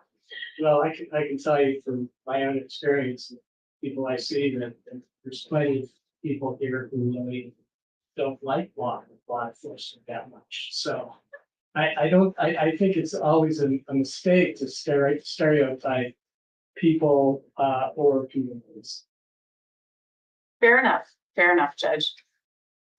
Usually I don't find that people that have issues with law enforcement make their way to my juries, but that's probably something we'll talk about a different day. Sure. As far as where we go from here, the moment of getting our work done and not having it out in public is over. So I suppose the court can weigh in on what we should do. I wouldn't be quick to say that we couldn't use the surveys that were done. I would, if that's the route the court is going to go to have us do other surveys. I mean, that's what we'll do if the court asks us to do that. But I'd ask the court to remember that it's quite common for the general questions to draw a no. And then you ask other questions because then people are like, well, yeah, I did know that. And that's how you get to the heart of the real information. So I think there's got to be some give and take in there. I'll say two more things and then I'll be done. Our office did send Dr. Edelman a copy of the non-dissemination order. I didn't know he didn't receive it, but he didn't receive it. He definitely knows about it now. I would have caught that, but we didn't send him anything. Our process is to make sure that we have the signed order back from anybody that we're going to communicate with about the case. This solely had to do with him looking at what are the media stories, what are the big topics, so I can determine how saturated the community is and bias it. So that's why I didn't catch it. I'll take responsibility for that. But just to maybe allay some of Mr. Thompson's disappointment, it was sent. I don't know what happened, but he didn't receive it. He surely was. My other thing is if the court wants to change the survey, I would like an opportunity to speak with Dr. Edelman about the possibility of preserving what we've done versus just starting all over before, I guess, any more surveys went out if they're going to be changed. If the court will let us keep going with the way we're going, then we could make the comparisons from county to county. But if that's not what the court's going to do, I would like to see if there's a way to preserve what's been done by not looking at the questions that the court wouldn't want us to ask of other jurors. And I don't know if that works, so I need to talk to Dr. L. Yeah, that's what I'm kind of interested in, trying to figure out if we have to start all over, how to approach this. And I mean, one of the things that I'm concerned about is how much this costs taxpayers money. And I have no idea. I'm not part of the money, part of this. But you know, if there's a way to kind of salvage something. I'm not happy about these specific, questions, especially ones that are false. Then people hear that, and they just get, even worse sort of, impression, okay, Mr. COVID. There are also cases that are questions that are very specific that are going to be major issues in the trial. And so I'm really worried about that, particularly, again, I think this, I said disability, it's kind of ironic that, you know, this, with the time, the passage of time has kind of calmed down a little bit in terms of the media, and very heavy initially.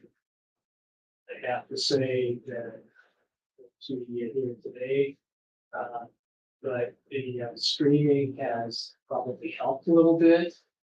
Sort of kind of slowed things down intentionally, but I think, you know, people kind of move on a little bit, and then all of a sudden they get a phone call from a stranger talking about particular issues in Kohberger case, and so it kind of fires it up. And that's one of my worries. Also, just the fact that you can say 400 people, but 400 people in town spreads really thin.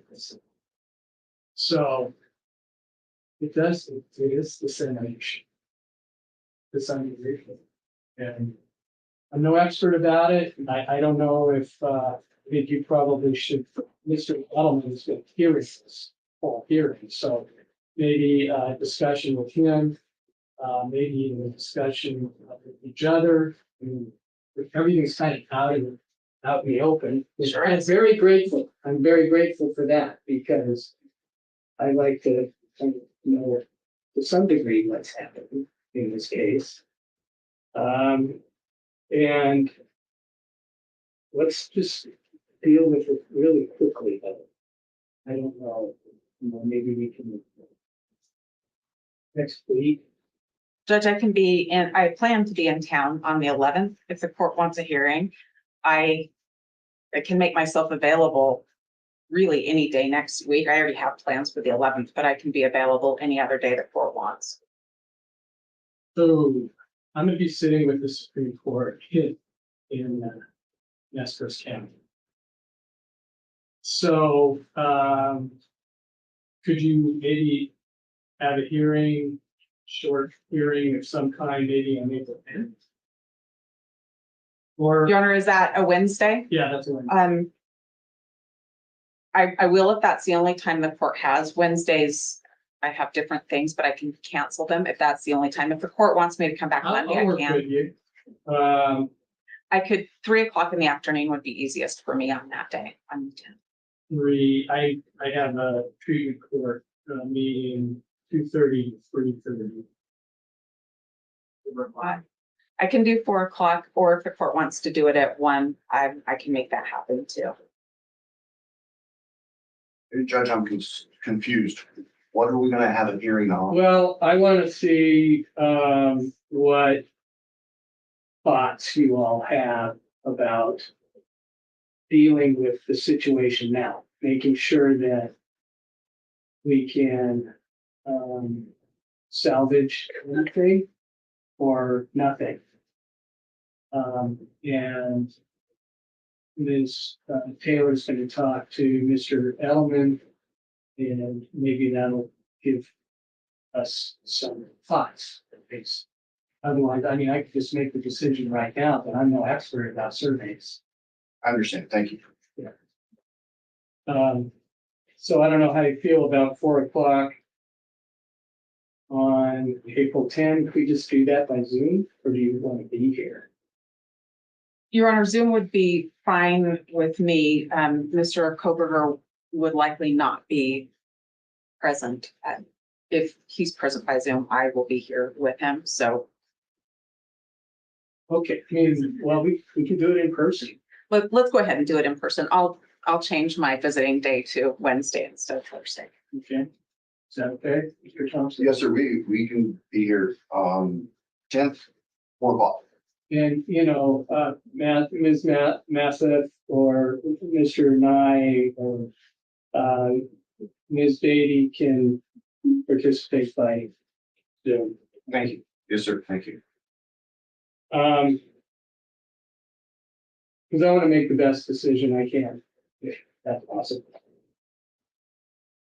Okay,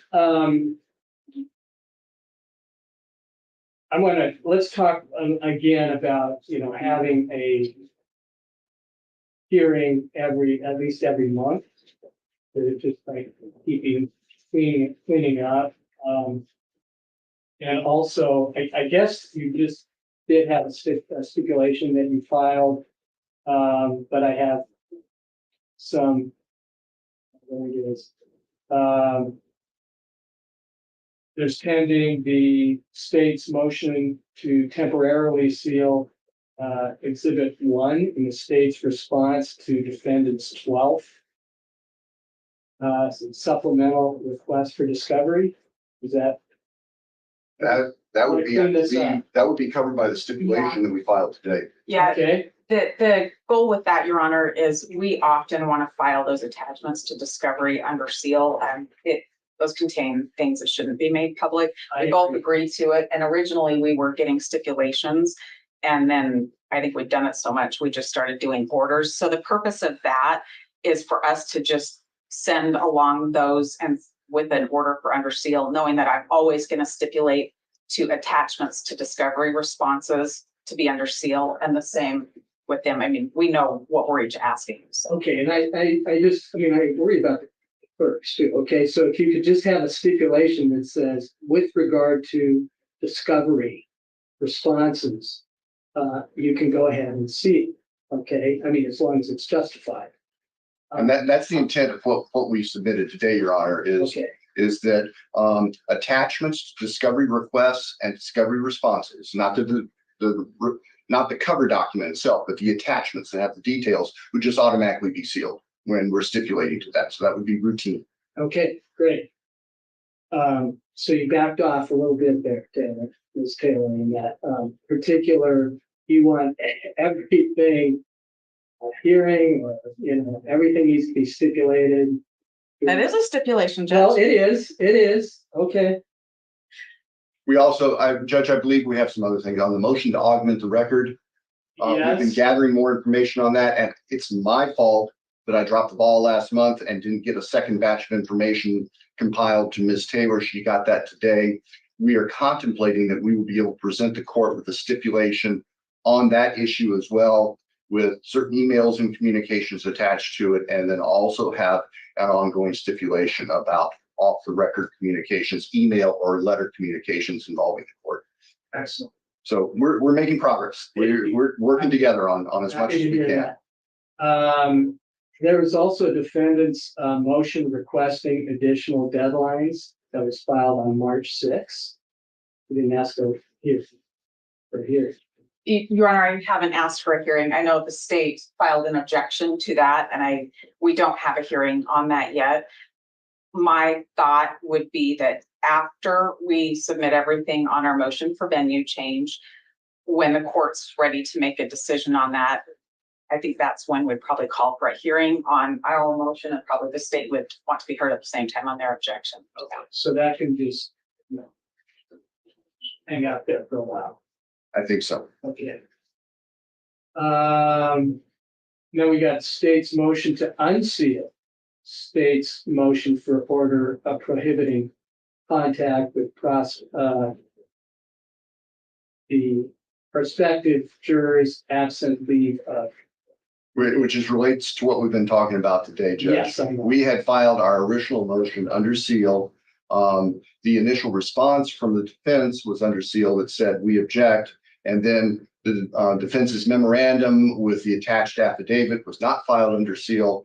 So our position was that in fairness to the public record, that our motion should be unsealed and just keep the attachment sealed to protect the identity of the people who were interviewed by law enforcement or contacted law enforcement about being subject to the survey.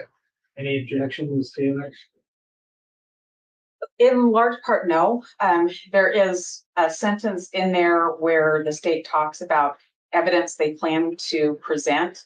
And that would seem like something they may want redacted before it became in the public record. Our response didn't have anything like that. I can show Mr. Thompson later, so in case he wants to prepare a redacted one for the board. Do you know what she's talking about? I don't, but we can talk about it, Judge, and Ms. Taylor can just show us or send us what the language is. I'm sure we can work it out. Okay, and so, and I guess this, we are already covered by the stipulation, defendant's motion to file exhibit N attached to defendant's 14 supplemental requests for discovery. That would be covered by today's stipulation. Okay.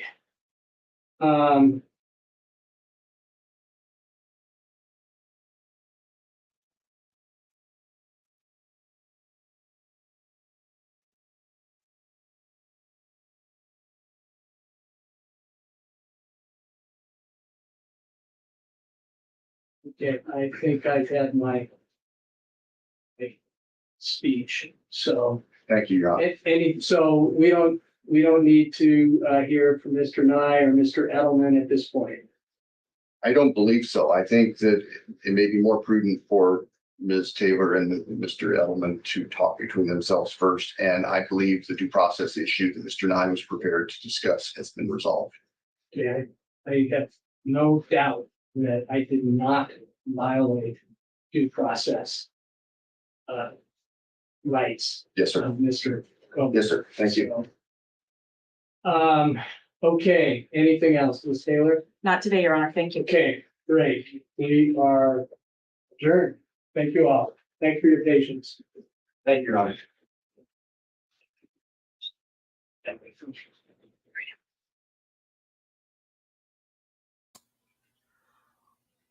What the F was that? What did we just watch?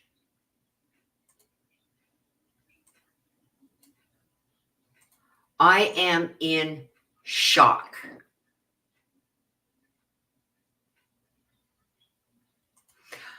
I'm in shock. The way she spoke to that judge, she accused him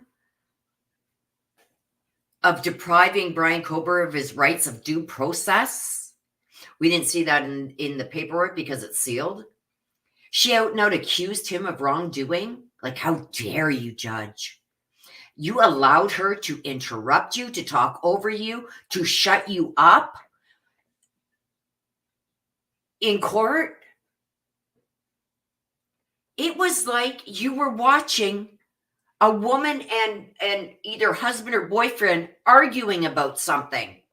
That's what it looked like to me. That was not somebody with respect for prosecution, the judge, and the court. That's not how you talk to a judge. And then accuse him of wrongdoing, and then demand that this is how things. No. I want it at this time, and the prosecution's just gonna have to figure that out. I'll allow them a couple days to figure that out. What? Who is running this show? I've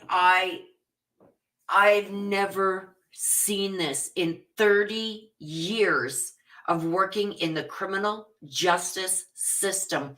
Have I ever seen something like this? It's like she's sitting there smiling and batting her eyes at him, and he's smiling away. And somebody said in the chat, his whole demeanor changes after he was initially mad at her and she got up and scolded him. It's like she put him in his place, and now he's all lovey-dovey and smiling at her. Like, what the F did I just watch? I could see Bill Thompson go from a white boy to friggin' red. Like, he was pissed off. And it's like, when Bill Thompson would say something, okay, well, I need a date for this, she would stand up. No, that's not good for me because I have something already. But I mean, I could schedule you in at 3, maybe 4. But I mean, I could cancel that if you really needed me to. What the F?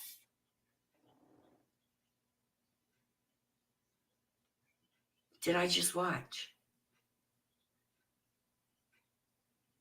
She violated a dissemination order and got no sanctions and then got her way. Like, she is being the judge right now. Like, we should just have Ann Taylor have rip off clothes so she can defend Bryan, rip off clothes, put a robe on, go on the bench and make a ruling, rip off the robe, put her defense clothes back. Like, what did I just see? Why was the judge even there? Because not only did he let her off on doing what she did and tainting 400 jurors that have talked to other people who have talked to other, that somebody said it in chat, the telephone tag. Hey, guess what? You tell one person, that person tells 2 people, two people tell 2 people each. That's how things get passed down the line. Half of Moscow probably knows of this, exactly what was in these jury questionnaires that were done by phone. I tell my spouse, who tells 2 other people, who tell 2 other people, who tell 2, like, what? And then the judge says, well, Bill says, no, this has to be all done over again with different people, not the same people that were on that list. It has to, the questionnaire has to be okayed by the judge first, which is reasonable after what she just did. What? You want me to what? I shouldn't have to tell you that. What you want to know? What? And then the judge say, well, who's going to pay for this? Well, the taxpayers are, when it should be coming out of Ann Taylor's pocket. She did this and she knew what she was doing. She wants to taint as many people as she can so they have no choice but to move it. So she gets her way to move the trial out of Moscow. She don't want, and she's going to do whatever it takes, even breaking the non-dissemination order, breaking the law. It doesn't matter. And then she says, well, I didn't know what the questions were, Your Honor, but then later on she did. Why didn't nobody catch her in that courtroom? Why didn't the judge of the prosecution catch that? We did. I thought for sure that's what Bill Thompson was writing down. Wait a minute. Wait, whoa. You just lied to the judge. You said you didn't know what the questions were. But then later down the line, you admitted you knew what the questions were. Which is it? And it slid again.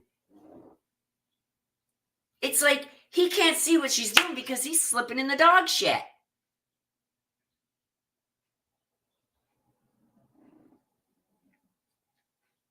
Like, I think, honestly, his demeanor, the demeanor between Ann Taylor scolded, the judge came in hot and heavy. He was mad. You accuse me of breaching somebody's rights to due process? You accuse me of that? Number one. Number two, what he said was right, and I've been saying it all along. If you feel that Ann Taylor is doing something detrimental to the well-being of this case and trying to bias a potential jurors or putting stuff out, you call an emergency hearing or get an emergency order to automatically stop it right now before further damage can be done. And then the judge said the same thing, but then didn't do nothing about her doing it. I said, oh, okay, I forgot what I said at the beginning because she just scolded me and now my little ego is hurt. Does that mean we're not going for drinks tonight, darling? I don't know what's going on. But then after she scolds him, he gets all flirty, kind of, sort of. And so does she. The way she sits there and just bats her eyes and smiles at him and he smiles at her. And then Bill Thompson made a good argument and he was just shut down. Okay, Ann, what did you say, honey? What? And then Ann is taking the reins When the judge says, okay, we're going to schedule this, blah, blah, blah. Oh, well, wait a minute. That doesn't work. I got a 3 appointment. Well, 4. Maybe I can schedule. What? Well, no, Your Honor, that's what we don't want done. We got to do it this way. Okay, Ann. What? And the prosecution's sitting there with their hands up like, did you hear anything I just said? She violated your order. She accused you of breaching the rights of due process towards Bryan Kohberger. It's in writing. It's in writing. Judge, that's a bad mark on your record for an attorney to accuse you of wrongdoing and taking away someone's right of due process. That's a bad mark on your record, bud. And you let it slide.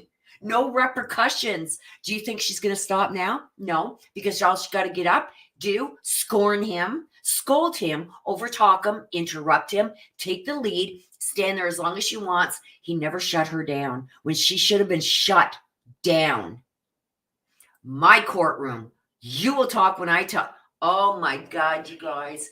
Is there bias here? Because I'm starting to lean that way. John Stedman, thank you so much for your $5 super sticker. I appreciate you in supporting the channel and helping out. I really appreciate you. Much love. It's like, I don't know what I just heard. I don't know what to make of this. I have never, like I said, I've worked in the criminal justice system for over 30 years here in Canada. I'm retarded now. That's what I tell my kids, retired. But never have I ever seen a lawyer talk to a judge that way and accuse him of wrongdoing and not get some kind of sanction or backlash for it. And then continue on to get everything she wanted to get. Did you notice that, you guys? She didn't just get away with everything she did. Then she got everything she wanted. Regardless of what the prosecution stated and wanted. They didn't get she got what she wanted after the wrongdoing. It's like punishing somebody for doing something wrong, rewarding somebody for doing something wrong. She wasn't sanctioned. She wasn't scolded. She scolded the judge. What the hell is going on? Thank you again, Don Stedman. I appreciate you. What's going on? Am I the only one that feels like this? Seriously, you guys. Haters gonna hate. Thank you. Thank you so much. And you know what? I'm going to tell you, I wish I wasn't right about this. I wish I wasn't. But you all seen what I just seen. It's like, are you kidding me? And the other prosecutor sitting there with her hand on her forehead, just like, I don't think she could believe what she was hearing. And the demeanor between the two of them after she scolds the judge, the way he smiles at her and then gives her everything she wanted. What do you guys think about that? What do you guys think about that? I want to know, because I know what I think about it.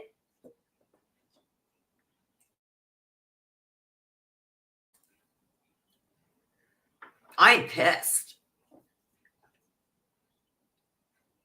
Like, I'm pissed. You just let a defense attorney accuse you of wrongdoing in taking the rights of due process away from somebody because you made an emergency order because she was doing something wrong. She broke that non-dissemination order. You had to do that order. And then you continue to let her scold you and tell you how things are going to be done and on what timeline. My head hurts, you guys. That hater's going to hate. I'm going to use that $10 to put towards another bottle of Tylenol. My head hurts so bad from this. Thank you so much. Thank you. Thank you. I appreciate you.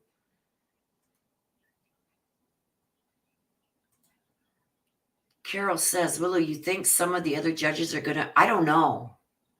I don't know.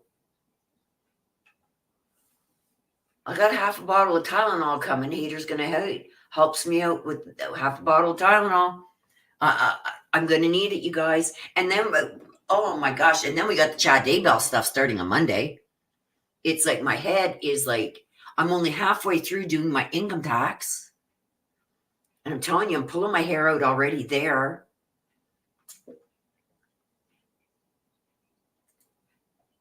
It is. I have never seen a lawyer get away with scolding the judge the way she just did and accuse him of wrongdoing and taking the rights of due process away from Bryan Kohberger. And then the judge sit there and laugh and giggle with her and give her the wobbly eyes and then give her everything she wants.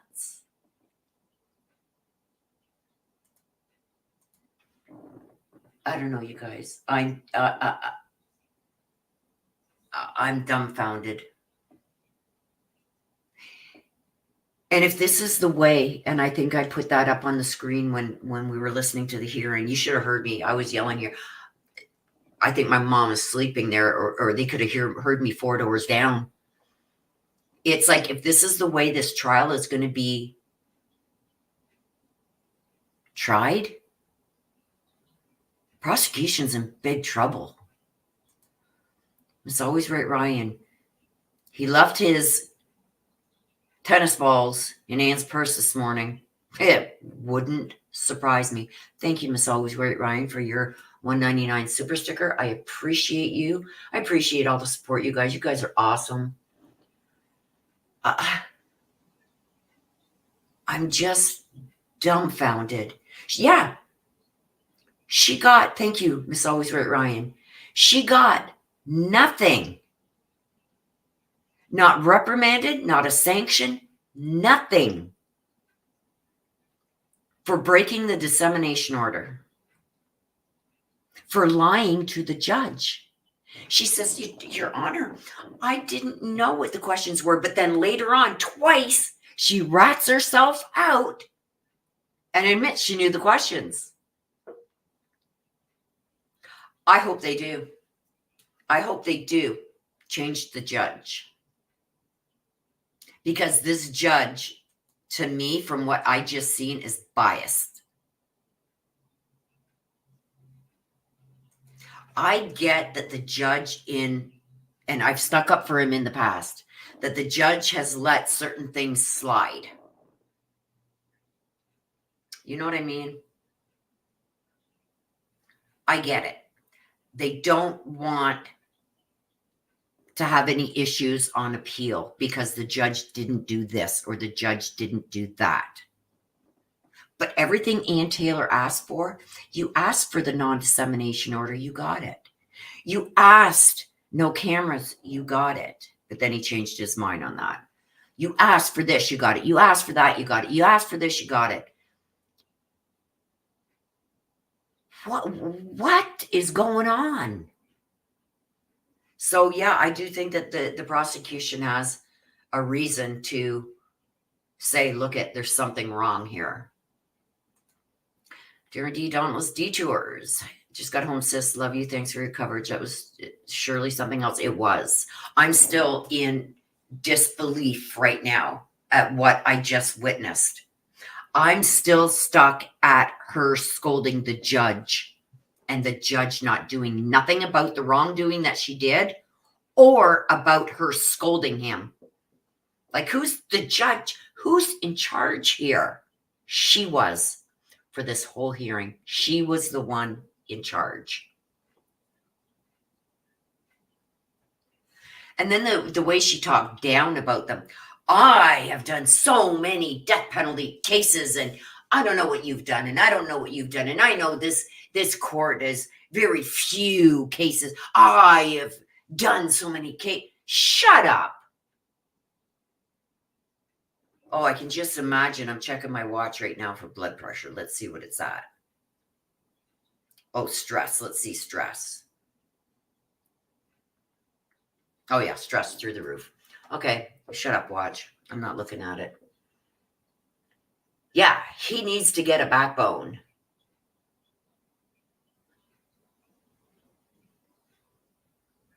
You know, like, hater's gonna hate it. It says, I honestly believe the judge is nervous. You can't be nervous when you're a judge. You got to take control of your courtroom. And giving her leeway is one thing with filing dates and stuff like that, where he shouldn't have, but he did, and we all screamed about it. But I can see that. But this total lack of respect for not only the judge, but that courtroom and the prosecution and the process, and then scolding the judge, no. That is not, that's nothing that they could bring up on an appeal. He should have shut that down, because now she's gotten away with it, with scolding the judge and telling them how things are going to be run. She said that, not the judge. If the judge thinks that he ruled anything today, he's wrong, and did.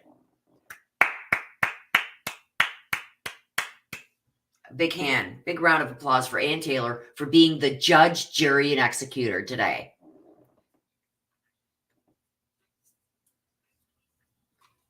There's a line that should have been drawn when she accused the judge of taking away the rights of due process. She accused the judge because he made the right call.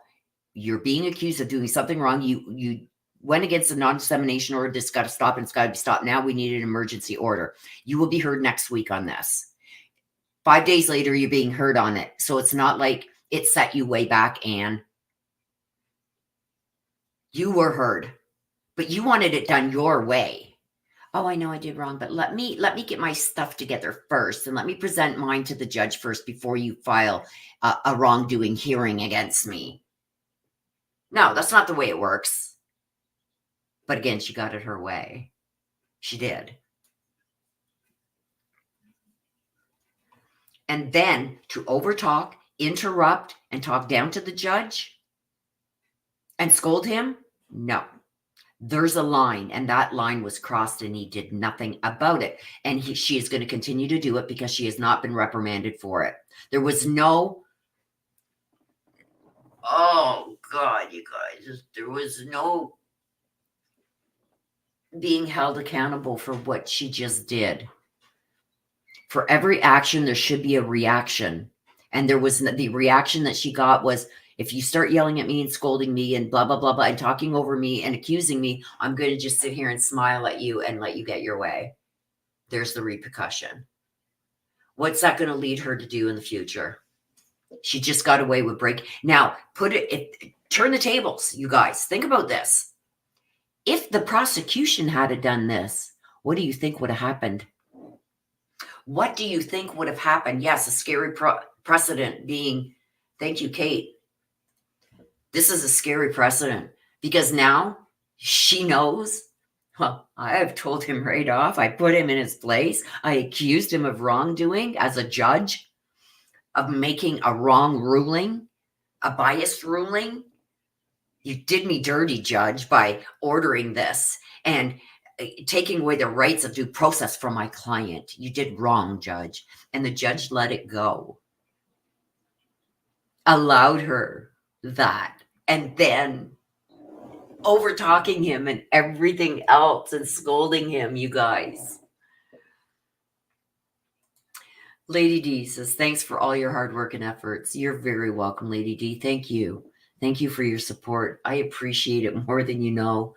I am going to be on overload, you guys, for the next 2 months. Like I said, I do everything on this channel myself. I've got no team. I'm the team.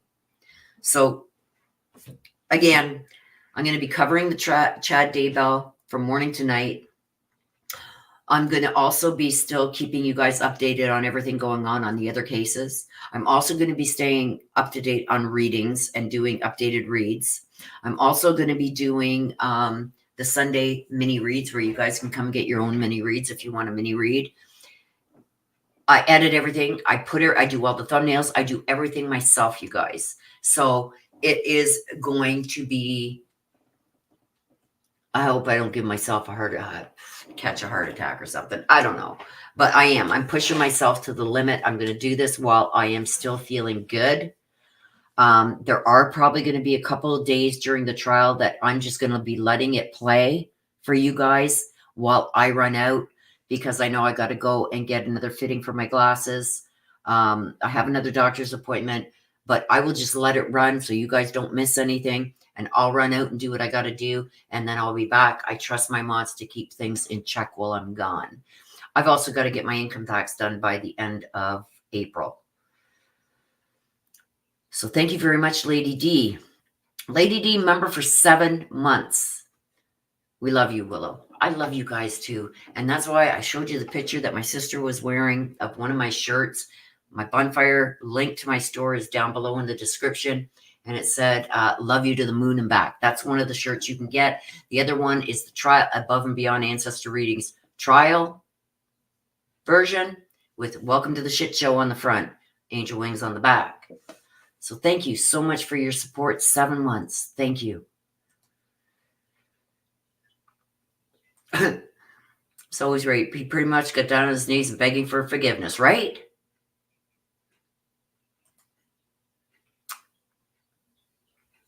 There's really not much anybody else can do because it all has to be done on my computer. I'm going to have to use my laptop to do the reads and updated stuff. So I'm not using my desktop because the desktop is directly connected to the internet. So I will be using the desktop to stream Chad Daybell's trial. So it's got direct connection instead of Wi-Fi, and use my laptop to do other stuff that I got to put out for you guys during the week. Because a lot of people aren't here for the trials. They're here for the reads and updates and stuff like that. So that's what I'll be doing there. And it all has to be done on my equipment because it has to run through my StreamYards and everything. But I appreciate that, Kat. I really do. Too late. Already committed to it, Summer Dawn. Haters gonna hate for all the hard work you do. Thank you so much, Haters Gonna Hate. I appreciate you guys. You guys are awesome. Yeah, I'm gonna really push myself to my limits. I'm gonna need a vacation after the Chad Daybell trial is done. And from what I'm hearing, it's 12 weeks. 12 weeks. That's 3 months of every day. I'm hoping that there's one day throughout the week that they're not going to have court like they did in the Letitia Stout case, because that'll give me a day like to do banking and things that are only open for certain amounts of times during the day. Otherwise, I just let it run and I have to run out and leave things in the hands of my mods. And I know that the channel's in good hands if I'm not sitting here all the time. So I got to thank my mods for that. So thank you so much, Haters Gonna Hate. I appreciate you. Awesome. Lots of support today. Will be one busy. Oh, yeah. It's like my head's going to hit that pillow. And don't forget, they're 2 or 3 hours behind me. So I'm here getting things set up. I'm up at like 7 o'clock in the morning. Get my coffee and get washed up and whatever. Jump on here. When the trial, like they're 2 hours ahead or behind me. So if it starts at 9 a.m., it's 11 here, which means it goes to 7 o'clock at night for me, Eastern. So it's 12 hours sitting here on YouTube to get that done. And then while that's doing that, I've got to be doing updated videos and updated reads and living my life. I've got a life here that I've got to take care of, a house to take care of, and laundry and dishes and suppers, and just like everybody else. So I'm pushing myself to the limit. So I hope you guys have some patience with me during this next time. It's going to be it's going to be a really trying time, and I'm going to do my best to keep things running as smoothly as possible. There it is there. Sister put the link there for you if you guys want to go and grab any merch. If you do click on whatever's there, you guys, because there's also a sub menu inside of that. If you see a t-shirt of Welcome to the Shit Show, click on it, and then you'll see you can get hoodies, sweatshirts, t-shirts, race backs. You get all kinds of different stuff with that on, and in different colors. So it's not just what you see there in the thumbnail for the item. Thank you for that, sis. It's always right, Ryan. We love you and thank you for all your hard work. Thank you. I appreciate you guys. And I mean, you mods are top notch, and I so much appreciate each and every one of you. Yes, me too. I've got to wrap it up. It's 6:30 at night where I am right now, you guys. Haters gonna hate. I'd like to get with you, Willow. My stepdad is like my dad, has cancer, very bad prostate everywhere. Like to talk one day. That would be great. That would be awesome. I know over the next couple months, it's going to be hard for me to get to the emails for the private reads. It's going to set me back again, you guys. But I've got to take care of the channel first. I'm going to get to ones if I can. They may not be done in the same setting as you're used to. I may have to do them on my laptop, which means I don't know how I'm going to show cards and everything unless I hold them up in front of me to do the private reads. I'm going to try and figure out something, but that would be added to everything else that I'd have to do. So that'd be 6 things that I've got on the go, 7 with the income tax. So I'm going to do what I can do, you guys. Please be patient with me. I'm doing my best. And I appreciate each and every one of you and all the help that you are giving, especially the mods, the subscribers that send me information, stuff like that, jump in and give some answers if they see I'm not available to do that. I appreciate you guys. I really, really do. You guys are my heart. You too, Don Stem, and everybody. I hope you guys have a great night. Thank you for all joining us on today's live. Yes, thank you, each and every one of you. I appreciate each and every one of you. Next week is going to be crazy, you guys, but let's see what we can get done. So with that being said, you guys, I'm going to wrap it up like I always do, right? And I mean this from the bottom of my heart. Please take care of yourselves. Please stay safe. Always be aware of your surroundings. If your gut is telling you something's wrong, trust it. Okay?